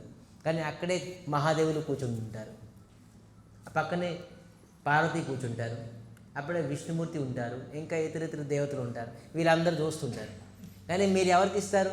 ఆ లవ్ లక్ష్మీదేవికి ఇస్తారు. ఇంకెవరికి ఇస్తారేంటి మీరు? ఎంతమందికి అన్నీ ఇవ్వగలరు మీరు? 33 కోట్ల మందికి ఇవ్వగలరా? మన సంప్రదాయంలోని, మన హిందూ సాంప్రదాయంలోని, ధర్మంలోని 33 కోట్ల దేవతలు ఉన్నారు. మీరు ఒకరికి అని ఎంతమందికి మీరు ఇవ్వగలరు? కానీ కృష్ణుడికి ఇచ్చేస్తే అహం తృప్తస్మి జగతో తృప్తస్మి. ఫర్ ఎగ్జాంపుల్గా చెప్తున్నాను, చూడండి, వినండి. ఇది నేను భాగవతంలోని ప్రూఫ్ కింద చెప్తున్నాను. ఎప్పుడైతే పాండవులు వనవాసం చేశారో ఆ సమయంలోని దుర్వాస ఋషి 10,000 మంది శిష్యుల్ని తీసుకుని వెళ్ళారు. ధర్మరాజు చెప్పారు, మాకు బాగా ఆకలేస్తుందయ్యా, మీరు మా భోజనాలు ఏర్పాటు చేయండి. సరే, మీరు స్నానాది కర్మం చేసుకుని రండి, మేము అది వండడం ప్రారంభిస్తాం. ద్రౌపది చెప్పారు, ఆ అక్షయపాత్ర తీయు, అక్షయపాత్ర నుంచి మనం 10,000 ప్లేట్లు తీయాలి. ఎందుకంటే 10,000 మంది శిష్యులు వచ్చారు దుర్వాస ఋషికి, రాకపోతే మనం భయంకరమైన శాపం నుంచి బతకం. అందుకే 10,000 ప్లేట్లు తీయండి. ఇంకేం 10,000 ప్లేట్లు? నేను తినేసి దానికి బోర్లించేసాను, ఇంకా రాదు. ఇంకా అందరూ టెన్షన్ ఉన్నారు. ఇలాగ రాసినది మహాభారతంలోని. ఈ 5 పాండవులు, ద్రౌపది, వాళ్ళ తర్వాత చితాగ్ని అంటే తెలుసా? కర్రలు గట్ట సర్దేశారు, ఇంకా చనిపోతాం మేము. ఎందుకంటే దుర్వాస ఋషి తాలూకా శాపం నుంచి ఎవరు బయటికి పడలేరు. మాకు ఎవరు లేరు కాబట్టి మా శవాల్ని మేమే కాల్చుకుంటాం. వాళ్ళు మొత్తం చితాగ్ని కూడా తయారు చేసేసారు, దుర్వాస ఋషి వస్తే మేము చనిపోతామని. కానీ ఆ సమయానికి ద్రౌపది, కృష్ణ మాకు ఇంకా ఎవరు శరణం లేదు, అన్యథా శరణం నాస్తి, తుమేవ శరణం మమ, తస్మాత్ కారుణ్య భావేన రక్ష జనార్దన. హే జనార్దన, మాకు ఈ పరిస్థితుల్లో నువ్వే రక్షించాలి. కృష్ణుడు వచ్చేసారు. కృష్ణుడు నాటక సూత్రధారి, నటించు అంటే జీవిస్తారు ఇతను. ద్రౌపది, నాకు చాలా ఆకలేస్తుంది, ఏదైనా పెట్టు అంటున్నారు. కృష్ణ, నువ్వు ఇప్పుడు ఎటకారం చేయక, మేముతో టెన్షన్లో ఉన్నాం, మా దగ్గర ఏమున్నది, ఇప్పుడు 10,000 మంది ప్లేట్లు మేము ఇవ్వాలి, ఇప్పుడు మా దగ్గర తినడానికి లేదు, నువ్వు ఇప్పుడు ఆకలని వచ్చావు, నువ్వు నాటకం పంచేయి, ఇప్పుడు మాకు ఏంటి పరిస్థితులు? అరే, నువ్వు ఏదో అక్షయపాత్ర లేదు, కడిగేశాను, నువ్వు తీసుకురా, నేను చెప్తాను అని. ఎప్పుడైతే ఆ కుండను తీసుకొచ్చారో అక్కడ ఒక చిన్న మెతుకు ఉన్నది. చాలామంది చాలా అంటారు, ఒక మెతుకు అన్నం ఉన్నది. ఆ మెతుకు అన్నం కృష్ణుడు తీసుకున్నారు. అహం తృప్తస్మి, నేను తృప్తి అయిపోయాను. తృప్తి అయిపోవడంతో అక్కడ 10,000 మంది శిష్యులు, మరి దుర్వాస ఋషి పంచపరమాణం తిన్నట్టుగా అందరికీ కడుపు నిండిపోయింది. టోకుర్లా ఏమంటారు, తేనుపులు వస్తున్నాయి, తేనుపులన్నీ వస్తున్నాయి. బాబు, మరి ఇంక తిన్నావు, అక్కడ వెళ్తే ఇంకా బోల్డ్ పిండి వంటలు పెడతారు మాకు. ధర్మరాజు అసలే అక్కడ తింటే మాకు ఇంక వామిటింగ్ వచ్చేస్తే అక్కడి నుంచి అక్కడికి వెళ్ళిపోయారు, స్నానం చేసేసి అలాగ వెళ్ళిపోయారు. అహం తృప్తస్మి. 10,000 మంది శిష్యులు, మరి ఈ జగతంలోని దుర్వాస ఋషికి సంతోషం చేసేవారు ఎవరు లేరు. ఏదో ఎంత పని చేసినా కూడా ఏదో ఒక శాపం ఇచ్చేస్తారు, కోప్పడిపోతారు. అందుకే దుర్వాస ఋషి, అతనికి ఎవరు ఈ జగతంలో సంతోషం చేయించలేదు. కానీ అటువంటి దుర్వాస ఋషి కూడాను భగవంతుడు ఒక మెతుకు తినడం వల్ల సంతోషంగా వెళ్ళిపోయారు అక్కడి నుంచి అక్కడికి. అక్కడే ఆశీర్వదించేశారు. ధర్మరాజు, నువ్వు కలకాలంగా చక్కగా ఉండు, శాంతిగా ఉండు, ప్రశాంతంగా ఉండు, నీ రాజ్యం నీకు రాదని చెప్పేసి ఆశీర్వదించి వెళ్ళిపోయారు. చూడండి, ఇది శ్రీకృష్ణ. ఎవరిని సంతోషిస్తే మొత్తం జగత్తం అంతా సంతోషించబడతారు, అలాగే దేవతలు కూడా సంతోషిస్తారు. మీరు ఈరోజు ఏకాదశియో, ద్వాదశియో, లేకపోతే కార్తీక పుణ్యమో చాలామంది శివుణ్ణి, పార్వతిని నోములు కడతారు. కానీ కృష్ణుని దగ్గర దీపం పెట్టండి, కృష్ణుని నైవేద్యం పెట్టండి. ఆ నైవేద్యం, ఆ దీపం మహాదేవుడికో ఇంకా పార్వతికి చూపించండి. కృష్ణుడికి పెట్టారని మహాదేవులు, ఇతర దేవతలు ఎంతో ప్రసన్నమైపోతారు. ఎందుకంటే ఎవరు ప్రసన్నం అవడం వల్ల అందరూ ప్రసన్నమైపోతారు. అందుకే మనం ఎవరిని పూజించాలి తెలుసుకోవాలి. ఇదే శ్రీకృష్ణ పరమాత్మ, ఇదే కృష్ణతత్వ విజ్ఞానం, ఇదే కృష్ణ కాన్షియస్నెస్, ఇదే కృష్ణ భావనామృతం. ఎవరైతే ఒక వ్యక్తి కృష్ణ భావనామృతం వచ్చారో, కృష్ణుని ఆరాధించారో, అతను ఇంక ఎవరిని ఆరాధించడానికి అవసరం లేదు, అవసరం పడదు. అందరూ సంతోషం అయిపోతారు. కానీ మీరు పూజ చేయడం వల్ల, ఒకరికి పూజ చేసేసి ఒకరికి అనారాధన చేయడం వల్ల మీరు వాళ్ళ శాపంకి గురవుతారు తప్ప మీరు ఎప్పుడు బాగుపడరు.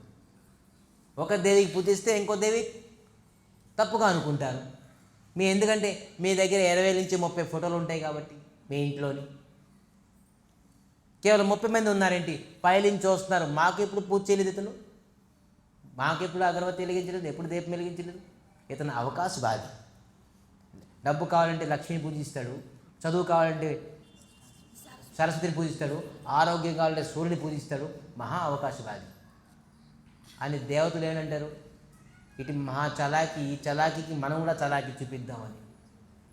కానీ ఎప్పుడైతే కృష్ణుని ఆరాధిస్తారో అందరూ దేవతలు అరే మనకి కూడా పరమ ఆరాధ్యులు, అతనికి ఇతను పూజిస్తున్నారు, ఓహో ఇటువంటి భాగ్యమైన మనిషి అంటారు. దేవతలు కోరుకున్నాడట, నేను ఎప్పుడు మనిషిగా పుడతాను, నేను దేవతగా ఉండి ఎప్పుడు కృష్ణ ఆరాధన చేయలేకపోతున్నాను. దేవలోకులని కృష్ణ ఆరాధన చేయలేరు వాళ్ళు. కానీ ఏ మనిషి కృష్ణుని ఆరాధన చేస్తారో ఆ మనిషిని చూసి దేవతలు అతి ప్రసన్నం అవుతారట. ఓహో భాగ్యం, ఓహో భాగ్యం, ఇటువంటి మనిషి అయ్యా నువ్వు కృష్ణుని ఆరాధిస్తున్నావా, నీ జీవితం ధన్యం. మేము దేవతల గుండి కూడా మేము ఎప్పుడు కృష్ణుని ఆరాధన చేయలేకపోతున్నాం.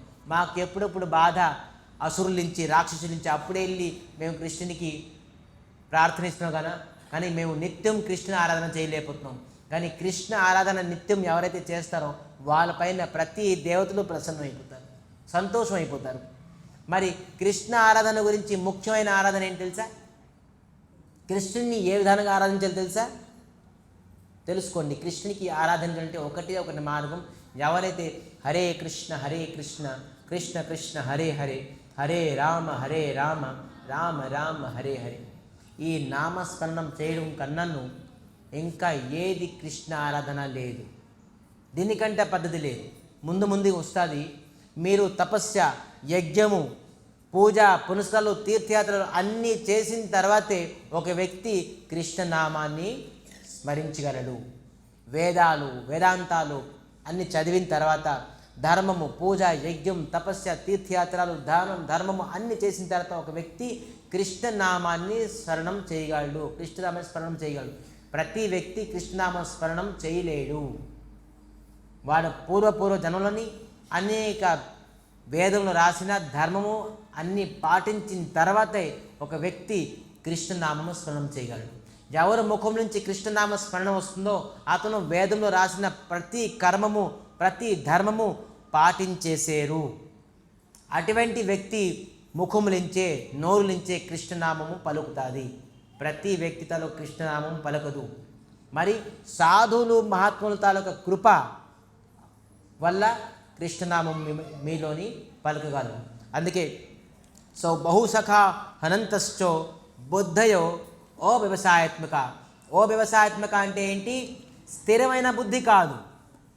ఇతరుల్ని పూజించడం వల్ల అతని పొజిషన్ కూడా స్థిరం కాదు, అతను లభించిన ఫలం కూడా స్థిరం కాదు. ఒకటి దయచేసి వెళ్ళండి.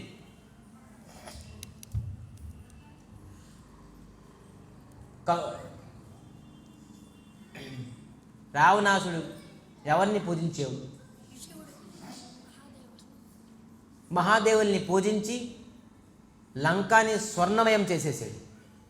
మహాపరాక్రమి, మహాజ్ఞాని. ఈరోజు ఏ శ్లోకంతో స్తుతి చేస్తారో రేపు ఆ శ్లోకంలో స్తుతి చేయాలి. నిత్యము కొత్త శ్లోకాలతో మహాదేవుల్ని స్తుతి చేశారు. ఆ స్తుతికే మహాదేవులు ఫ్లాట్ అయిపోయారు. నీకు ఏం కావాలి చెప్పయ్యా, మొత్తం ఏది కావాలని చెప్పేసి లంకాని స్వర్ణం చేసేసి, స్వర్ణమయం లంక. కానీ ఇన్ని ఆశీర్వాదాలు తీసుకొని మహాదేవి దగ్గర నుంచి అతను స్థిరం ఉన్నాడా? ఆ లంకలో అతను స్థిరమయ్యాడా? ఆ లంక స్థిరం ఉన్నదా? అస్థిరం. అతను కూడాను అస్థిరం అయిపోయారు, లంక కూడా అస్థిరమైపోయింది. కానీ స్థిరం ఇప్పటికీ విభీషణుడు ఉన్నారు తెలుసా? అతను చిరంజీవి. విభీషణుడు ఆ అన్నయ్యని విడిచిపెట్టేసి, లంకాన్ని విడిచిపెట్టేసి రాముడు తలకు శరణం కోరుకున్నారు. రాముడు శరణం కోరుకుని విభీషణుడు ఇప్పటికీ చిరంజీవిగా ఉన్నారు. ఇదే భగవంతుడి తాలూకా భక్తి. ఆంజనేయ స్వామి ఎవరు భక్తి చేశారు? అదే మహాదేవులు. రుద్రాంశం, రుద్రావతారం ఆంజనేయ స్వామి. కానీ అతను చిరంజీవిగా ఉండిపోయారు. అతను ఎవరు సేవించారు? ఎవరి నామం సేవించారు? అటువంటి శ్రీరాముడు శ్రీకృష్ణ పరమాత్మ ఆరాధన అంటే మీరు కూడా చిరకాలంగా వైకుంఠంలో కూడా ఉంటారు. టెంపరీ పర్మనెంట్ కాకుండా టెంపరీగా ఉండాలనుకుంటే అందరూ బహుశఖ పెట్రోల్ బంక్ కూడాను పూజ చేయవచ్చు. సో అందుకే మనం పూజ ఎవరికి చేస్తున్నాం, ఎందుకు చేస్తున్నాం, దానికి కారణం ఏదో వస్తుండగానే ఒక చెట్టు కింద ఒక క్లాత్ కట్టి ఉన్నది, పసుపు కుంకుమ ఉన్నది, ఇక్కడ ఏదో ఉన్నది చెప్పేసి దీపాలు పెట్టేశారు, పసుపు కుంకుమ, అది ఏం తెలియదు. ఆ చెట్టుకి కొద్దిగా పసుపు రాసి ఉన్నది, ఒక క్లాత్ కట్టి ఉన్నది, అందరూ లైన్, అందరూ అక్కడ కూడా దీపం వెలిగించేద్దాం, అక్కడ కూడా పసుపు వెలిగించేద్దాం, అక్కడ కుంకుమ పెట్టేద్దాం, అయిపోయింది.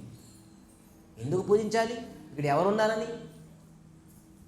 ఈ పూజా సమయం అట్లీస్ట్ మనం కృష్ణనామంలోని హరే కృష్ణ కృష్ణ కృష్ణ హరే హరే, హరే రామ రామ రామ హరే హరే నామస్మరణం చేసుకొని ఉపయోగించుకుందాం. మేకలు గొర్రెపోతుల్లాగా ఎవరైతే ఎంట వెళ్ళకూడదు, ధర్మము తెలుసుకోవాలి. అందరూ చదువుకున్న ఉన్నారు కాబట్టి ఖచ్చితంగా భగవద్గీత చదవండి. చదువుకోని లేపని వ్యక్తి అట్లీస్ట్ భగవద్గీత వినండి. ఓకే, ఇది మంచి శ్లోకం 42. సో ఇక్కడ ప్రభుపాద్ 41లో రాస్తున్నారు, యస్య ప్రసాదాత్ భగవతో ప్రసాదాత్ యస్య ప్రసాదాత్ గతిహో న గతోపి ధ్యాయం స్తుభం యస్య సంధ్య వందే శ్రీ గురు చరణారవిందం. మన కృష్ణ భక్తి ఎలా చేయాలంటే గురు ఆధీనంలో, మాయాపూర్కి వెళ్ళిపోయి భక్తి చేయడం కాదు, గురు ఆధీనత్వం, గురు ఆధీనంలోనే మనం భక్తి చెయ్యాలి. అప్పుడే భగవంతుడు ప్రసన్న అవుతాడు. యశ్చ ప్రసాదాత్ భగవత్ ప్రసాదోత్, ఎవరు తాలూకా అనుగ్రహం వల్ల భగవంతుడు అనుగ్రహం పొందుతామో వాళ్ళు తాలూకా అనుగ్రహం మనకు కావాలి. అది ఎవరు ముందు కృష్ణ అనుగ్రహం కావాలంటే గురు అనుగ్రహం కావాలి. సో అందుకే గురువుని ప్రసన్నం చేయాలంటే ఏంటి? గురువు దగ్గరికి వెళ్ళి శరణం కోరుకోవాలి. సో శ్లోక నంబర్ 42,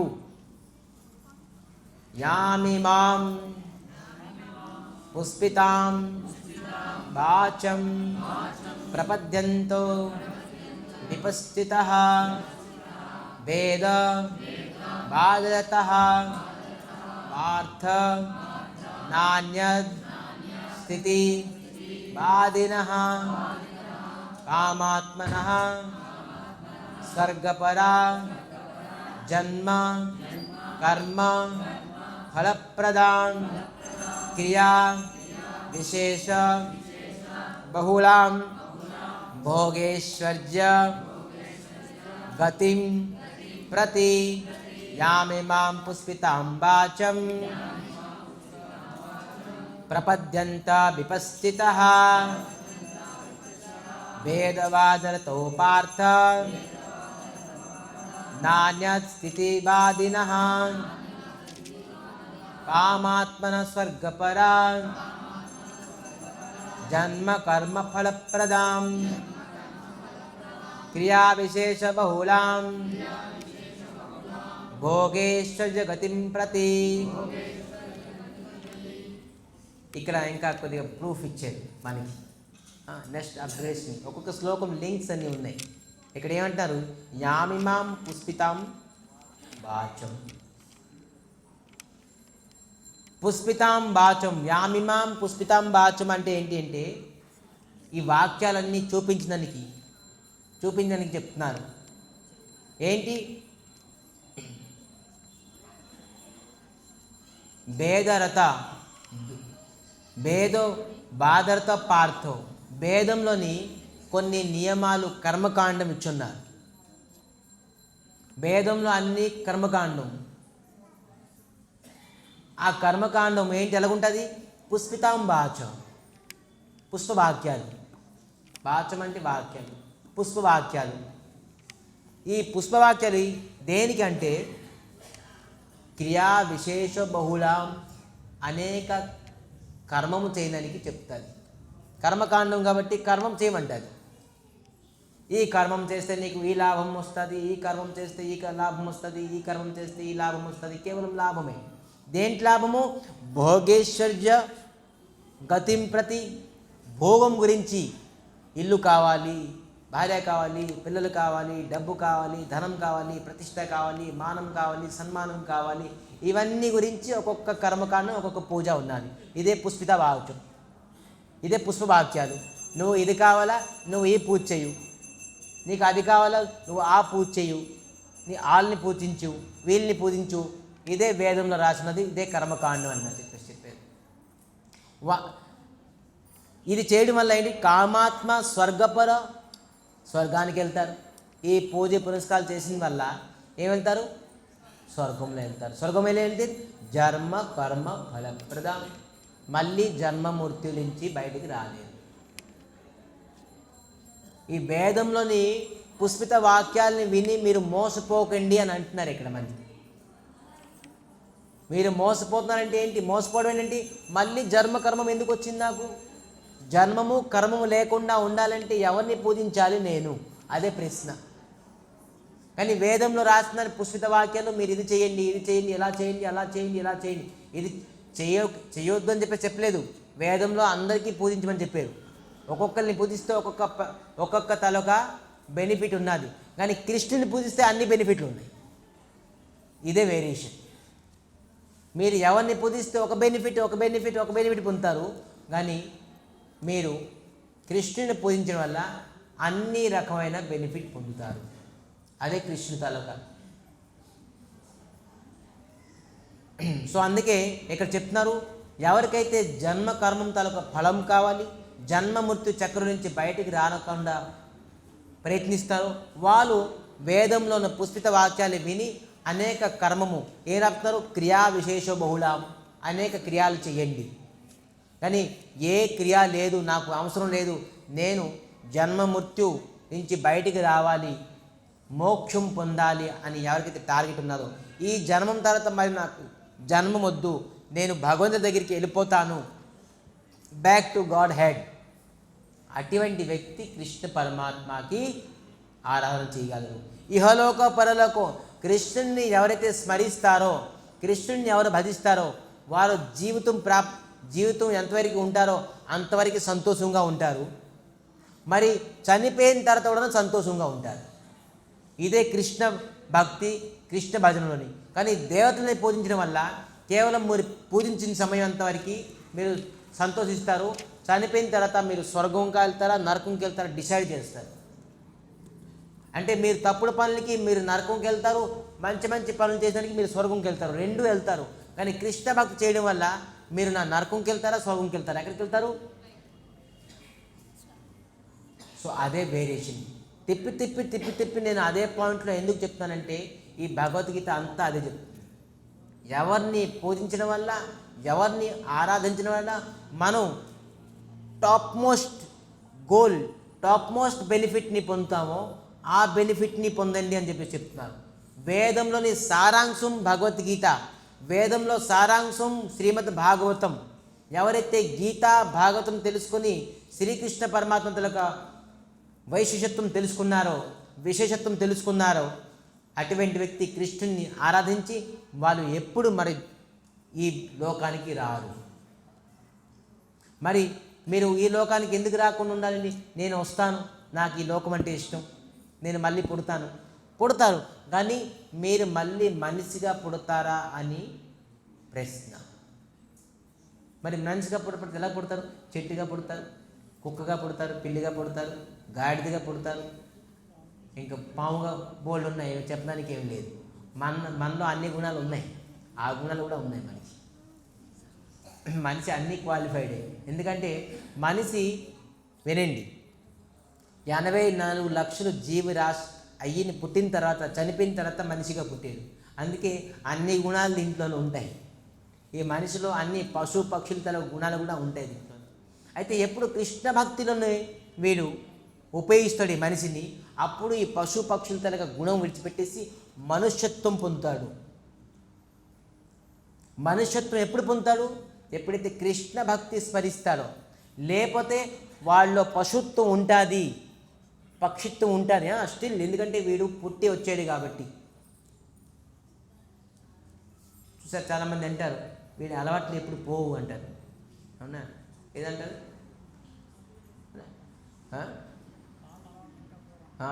అలవాట్లు పోవు వీడివి అని చెప్తారు. పాతం చేసిన అలవాట్లన్నీ వీడికి ఎప్పుడు పోవు అని చెప్పి చెప్తారు. మనం కూడా పాత అలవాట్లు పశువు పక్షిగా పుట్టాం కాబట్టి మనం చాలామంది చూసారా నవ్వులుతూనే ఉంటారు. వాళ్ళు మేకలాగా ఎప్పుడు అలా నవ్వులుతూనే ఉంటారు. వాళ్ళు లాస్ట్ టైం మేకగా పుట్టారు వాళ్ళు. కొన్ని ఉంటాయి ఎప్పుడు అతను అరుస్తూనే ఉంటారు ఒకరి పైన, బావు బావు బావు బావు బావు అనుకొని ఎప్పుడు ఎవరిపైన ఎవరు అరుచుకుంటారు. అంటే లాస్ట్ బర్త్ ఏంటని తెలుసుకోండి మీరే. మీ ప్రకారంగా యాక్టివిటీస్ ప్రకారంగా మీ లాస్ట్ బర్త్ తాలూకా ఇఫెక్ట్స్ ఉంటాయి, లేదని కాదు. సో ఈ లాస్ట్ బర్త్ తాలూకా ఇఫెక్ట్స్ మనలో వండుకుండాలంటే, మనం ప్యూర్ మనసు అవ్వాలంటే ఏమవ్వాలి? కృష్ణ భక్తి. అతను స్థిరమైన మతి, అతను ప్యూర్ మనిషి, కృష్ణ భక్తుడు. అందుకే శ్రేష్టమైన భక్తి కృష్ణ భక్తి. అందరూ దయచేసి కృష్ణ భక్తి చేయాలి. సో కేవలం భోగేశ్వర్య గతిం ప్రతి, కేవలం భోగము, ఇంద్రియాల తృప్తి, మరి కేవలం ఐశ్వర్యమే సారాంశం ఎవరికైతే వాళ్ళు వ్యతిరేకల దేవతలు పూజించవచ్చు. కానీ ఎవరు టార్గెట్ భగవంతుడు, ఎవరి టార్గెట్ మళ్ళీ నేను పునర్జన్మం ఉండదు, పునర్జన్మం నాకు అవసరం లేదు, అటువంటి వ్యక్తి శ్రీకృష్ణ పరమాత్మని ఆరాధించాలి. శ్రీకృష్ణ పరమాత్మ ఆరాధించాలంటే కేవలం ఒకటే మార్గం. హరే కృష్ణ కృష్ణ కృష్ణ హరే హరే, హరే రామ రామ రామ హరే హరే.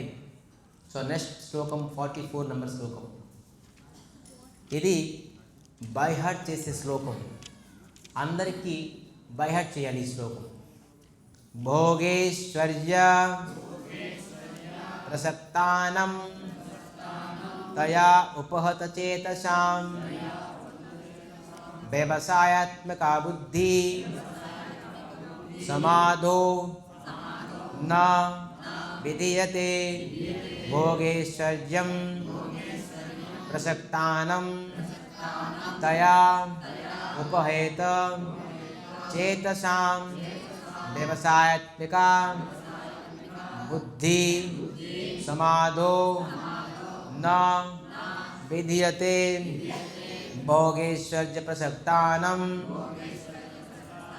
తయా ఉపహత చేతసాం వ్యవసాయాత్మక బుద్ధి సమాధో నో విధీయతే.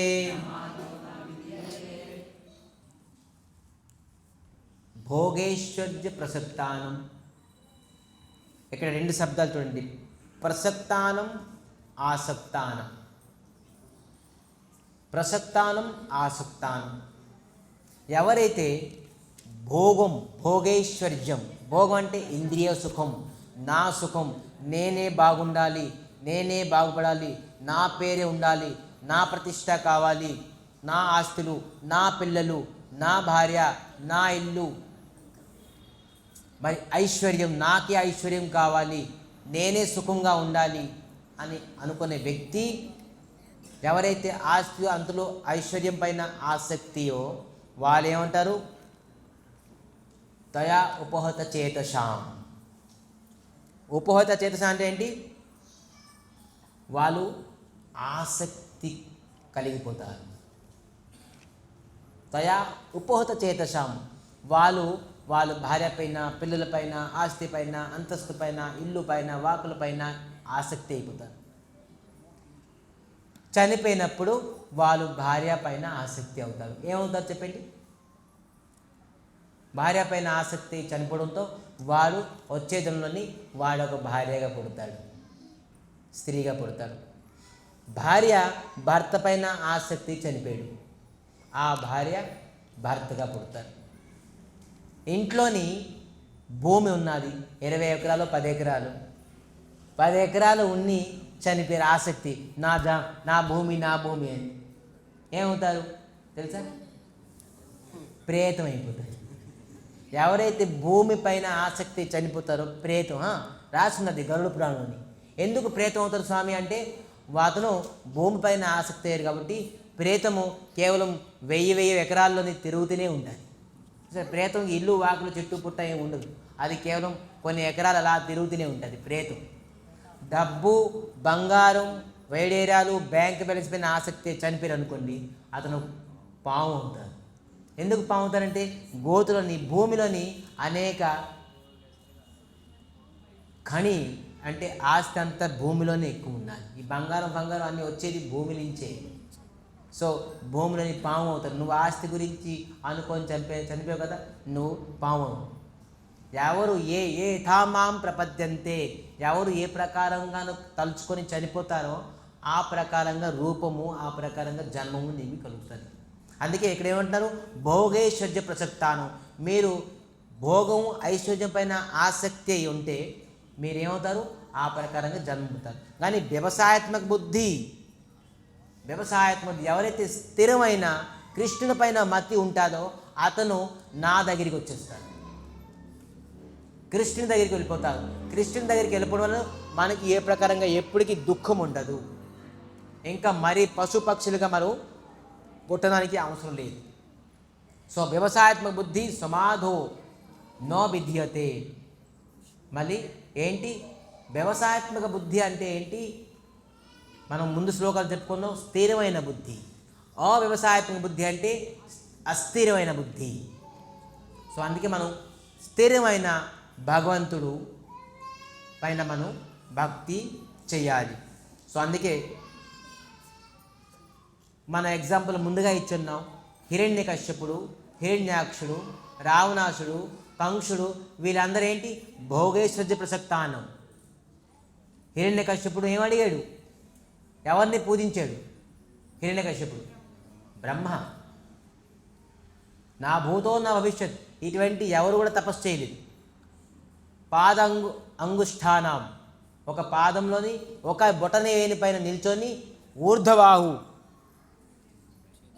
చేతులు పైలెగిసి కేవలం ఒకే బొటన వేలులోని 1000 సంవత్సరం తపస్సు చేసేది. కానీ దేనికి? నేను నీటిలో చావను, భూమిలో చావను, ఆకాశంలో చావను, అస్త్రంతో చావను, శస్త్రంతో చావను, మనిషితో చావను, పశువుతో చావను, రాత్రి చావను, పొద్దున్న చావను. ఎన్ని అడిగిన కోరికలు, తథాస్తు. కానీ ఏమైంది? భోగం ఐశ్వర్యం పైనే అతనికి ఆసక్తి కలిగింది. కానీ ఇంత తపస్సు చేసేసి అతను భగవంతుడి పైన ఒకరోజు కూడా మమకారం పెరిగింది, భగవంతుడి పైన ఆసక్తి పెరిగింది. ఇదే భోగైశ్వర్య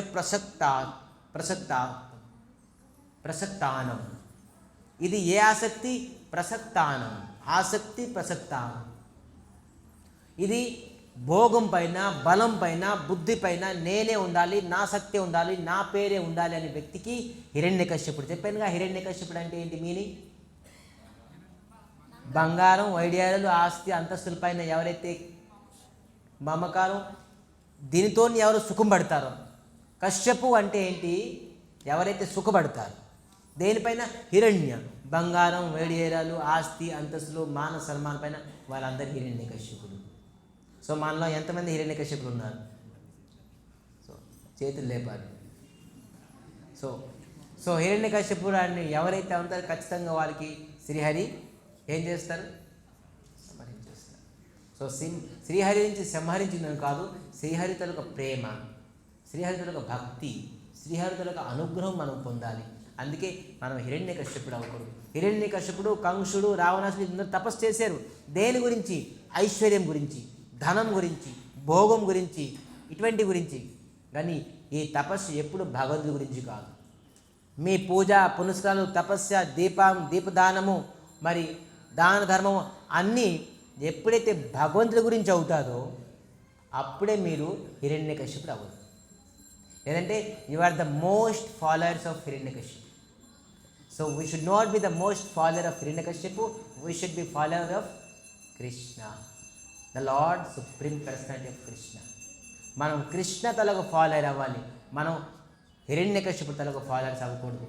ఎవరైతే పూజ పునస్కారాలు, దాన ధర్మము, ప్రదక్షిణాలు, తీర్థయాత్రలు కేవలం వాలి ఆస్తి, అంతస్తు, బంగారం, భార్య, పిల్లల గురించి ఉన్నారంటే వీరు అందరూ ఎవరు ఫాలోవర్స్ మీరే తెలుసుకోండి. మీరు ఎవరు ఫాలో అవుదాం అనుకుంటున్నారు? హిరణ్యకశ్యపు ఫాలో అవుదాం అనుకుంటున్నారా? కృష్ణుని ఫాలో అవుదాం అనుకుంటున్నారా? సో కృష్ణునికి ఫాలో అంటే కేవలం మీ దానము, ధర్మము, దీపము, పూజ, ఆరాధన కృష్ణునికి ఉండాలి. ఇంకా ఎవరికి ఉన్నా కూడాను హిరణ్యకశ్యపుడు ఎవరికి పూజించారు? బ్రహ్మ. రావణాసుడు మహాదేవులకి, మురు అని రాక్షసుడు మహాదేవులకి.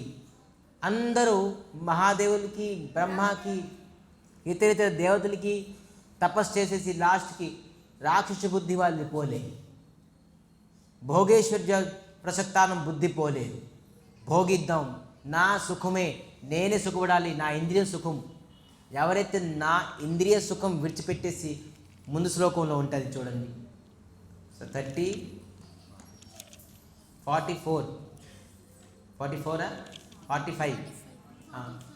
ఎవరైతే నెక్స్ట్ శ్లోకంలో ఉన్నది, ఎవరు భోగేశ్వర్యాన్ని విడిచిపెట్టగలరు? కృష్ణుడు దానికి కూడా సొల్యూషన్ ఇచ్చేసాడు.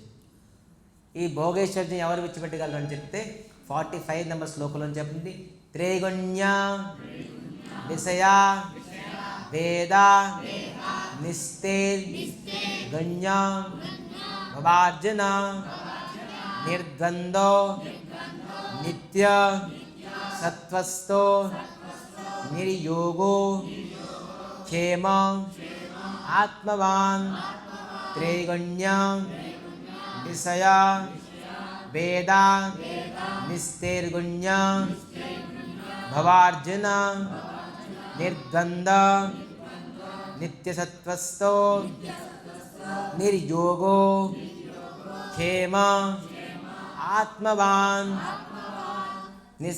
త్రైగుణ్య విషయ వేద నిస్తైర్గుణ్య భవార్జున నిర్ద్వంద నిత్యసత్వస్థ నిర్యోగక్షేమ ఆత్మవాన్. ఇక్కడ ఏంటంటే త్రైగుణ్య విషయ వేద, త్రిగుణం. త్రైగుణ్యం అంటే 3 గుణాలు. త్రిగుణం ఏంటి? ఆ 3 గుణాలు తమోగుణం, రజోగుణం, సతోగుణం. ఎవరికైతే 3 గుణాలు ఉన్నాయో అటువంటి వ్యక్తి భోగేశ్వర్యులు ఉంటారు. చూడండి, రజోగుణం, తమోగుణం, సతోగుణం కూడా. ఈ 3 గుణాలని ఎవరైతే ఆధీనం ఉన్నారో వాళ్ళందరూ హిరణ్యకశ్యపులే, భోగేశ్వర్యులే. కానీ ఏంటంటే త్రిగుణ్య విషయ వేద నిస్తైర్గుణ్య భవార్జున. నిస్తైర్గుణ్య అంటే దీని నుంచి నిశ్చయం అయిపోండి, అంటే ఈ 3 గుణాల నుంచి పరోహో పైకి రండి, అప్పుడే నన్ను భజించగలరు. లేదంటే అందరూ హిరణ్యకశ్యపుకు భజిస్తారు. మరి హిరణ్యకశ్యపుడు ఎవరికి భజించారో మరి వాళ్ళకి భజిస్తారు. కానీ త్రిగుణం నుంచి ఊర్ధ్వంకి వస్తారో అటువంటి వ్యక్తి శ్రీకృష్ణ పరమాత్మకి భజించగలరు అని చెప్పి చెప్తున్నారు. అంటే నిర్ద్వందో. నిర్ద్వందో అంటే ద్వంద్వం అంటే డ్యూయలిజం. డ్యూయలిజం అంటే ఏంటి? 2 ఆప్షన్, ఇట అట ఉండకూడదు. ద్వంద్వాన్ని విడిచిపెట్టేసి డబల్ గేమ్ విడిచిపెట్టేసేయాలి. అర్థమైందా? డబల్ గేమ్, ఒక సింగిల్ గేమ్ ఆడాలి, డబల్ గేమ్ ఆడకూడదు. అండ్ నిర్ద్వందో. నిర్ద్వంద్వం అంటే ద్వంద్వం అంటే కన్ఫ్యూజన్ అవ్వకూడదు, ద్వంద్వం నుంచి బయటకు వచ్చేసి అంటున్నారు. నిత్య సత్వస్థ ఏంటిది? నిత్యము శుద్ధ సత్వగుణంలో ఉండాలి. చెప్తాను, నిత్య శుద్ధ సత్వం అంటే ఏంటి? ఆ గుణంలో ఉన్న వ్యక్తి నిర్యోగో, అతనికి ఏ ప్రకారంగా యోగం అవసరం లేదు. ఇంకా యోగం అవసరం, ఏ ప్రకారంగా యోగం? అటువంటి వ్యక్తి భక్తి యోగం చేస్తున్నాడు. నిర్యోగో క్షేమ అంటే అతని తాలూకా మంచి క్షేమ, మంచి చెడ్డ ఇంకా అతను పట్టించుకోవడం అవసరం లేదు. ఎవరు పట్టించుకుంటారు? స్వయంగా నేనే పట్టించుకుంటాను. స్వయంగా భగవంతుడు అంటున్నారు, అతని తాలూకా మంచి చెడ్డలు ఏది కావాలి, ఏది వాళ్ళకి లేదు, వాళ్ళకి నేను సమకూర్చుతాను, ఏదైతే ఉన్నాదో వాళ్ళకి రక్షిస్తాను. ఏంటి శ్లోకం అది? అనన్య చింతయంతో మాం ఏ యనా పరిపాషతే తేసా నిత్య వియుక్తానం యోగ క్షేమ బహమ్యయం. నేనే వాళ్ళ తాలూకా యోగక్షేమం. యోగక్షేమం అంటే ఏంటి? నీ యోగక్షేమము నేను చూసుకుంటానయ్యా అంటున్నారు కదా. మనం మంచి చెడ్డలు నేను చూసుకుంటాను. యోగక్షేమం అంటే మీ మంచి చెడ్డ నేను చూసుకుంటాను. అది ఎవరు అంటున్నారు? శ్రీకృష్ణ అంటున్నారు. నీ మంచి చెడ్డ నేను రెస్పాన్సిబిలిటీ, నువ్వేం భయపడక, ఎప్పుడు నువ్వు అనన్య చింతయంతో మాం, నీ చింతన, నీ స్మరణము కేవలం మాం, నాపైనే ఉంటాదో అప్పుడు నీ మంచి చెడ్డలన్నీ నేనే స్వయంగా చూసుకుంటాను. ఎంతకంటే ఇంకా మనకి ఏం కావాలి? ఎంత కేర్ తీసుకునే శ్రీకృష్ణ పరమాత్మ ఉంటుండగాను ఇంకా మనకి ఈ ఈ ద్వంద్వం ఎందుకు, డ్యుయలిజం ఎందుకు? పక్కా అయిపోవాలి. ప్రామిస్ చేస్తున్నారు భగవంతుడు, నేను చూసుకుంటానయ్యా, నీకెందుకు? మనకి ప్రైమ్ మినిస్టర్, చీఫ్ మినిస్టర్, లేకపోతే ఎమ్మెల్యే, ఎంపీ నేను ఉన్నాను కదా నీకు పర్లేదంటే మనం ధైర్యంగా ఉంటున్నాం. అరే ఎమ్మెల్యే చెప్పాడు నాకు ఎలాగైనా జాబ్ ఇప్పించేస్తాడు, మనం ధైర్యం, ఏం పర్లేదు ఎమ్మెల్యే చెప్పారు నాకు. తుచ్చమైన MLA, MP, prime minister, chief minister చెప్తే మనకి నమ్మకం ఉన్నది. కానీ బాస్ టు బాస్, అందరికీ బాస్కి బాస్, సుప్రీం బాస్ శ్రీకృష్ణ, దేవతలు కూడా బాస్ శ్రీకృష్ణుడు చెప్తున్నారు, మీ మంచి చెట్లు నేను చూసుకుంటాను, మీరు చేయవలసింది ఏంటి? నా చింతనలో ఉండండి చాలు. నా చింతనం చేయాలంటే ఏం చేయాలి? హరే కృష్ణ కృష్ణ కృష్ణ హరే హరే, హరే రామ రామ రామ హరే హరే. సో అందుకే ఇటువంటి కృష్ణ పరమాత్మ తల స్మరణలో ఉండాలని మరి కోరుకుంటూ ఈరోజు ఇక్కడ కథకి విరామం చేస్తూ అందరూ ఒక 5 minutes నిశ్శబ్దం కూర్చొని అందరి చేతిలో మాల అయ్యండి. భగవంతుడికి స్మరణం చేయాలంటే అన్నిటికంట అద్భుతమైన మార్గము జపము. ఎవరైతే జపం చేస్తారో, చింతనం చేస్తారో, భగవంతుడు ఏమంటున్నారు? మీ తాలూకా మంచి చెడ్డ నేను చూసుకుంటాను. సో అందుకే భగవంతుడు మన మంచి చెడ్డ చూడాలంటే మనం భగవంతుడి దగ్గర జపం చేయాలి.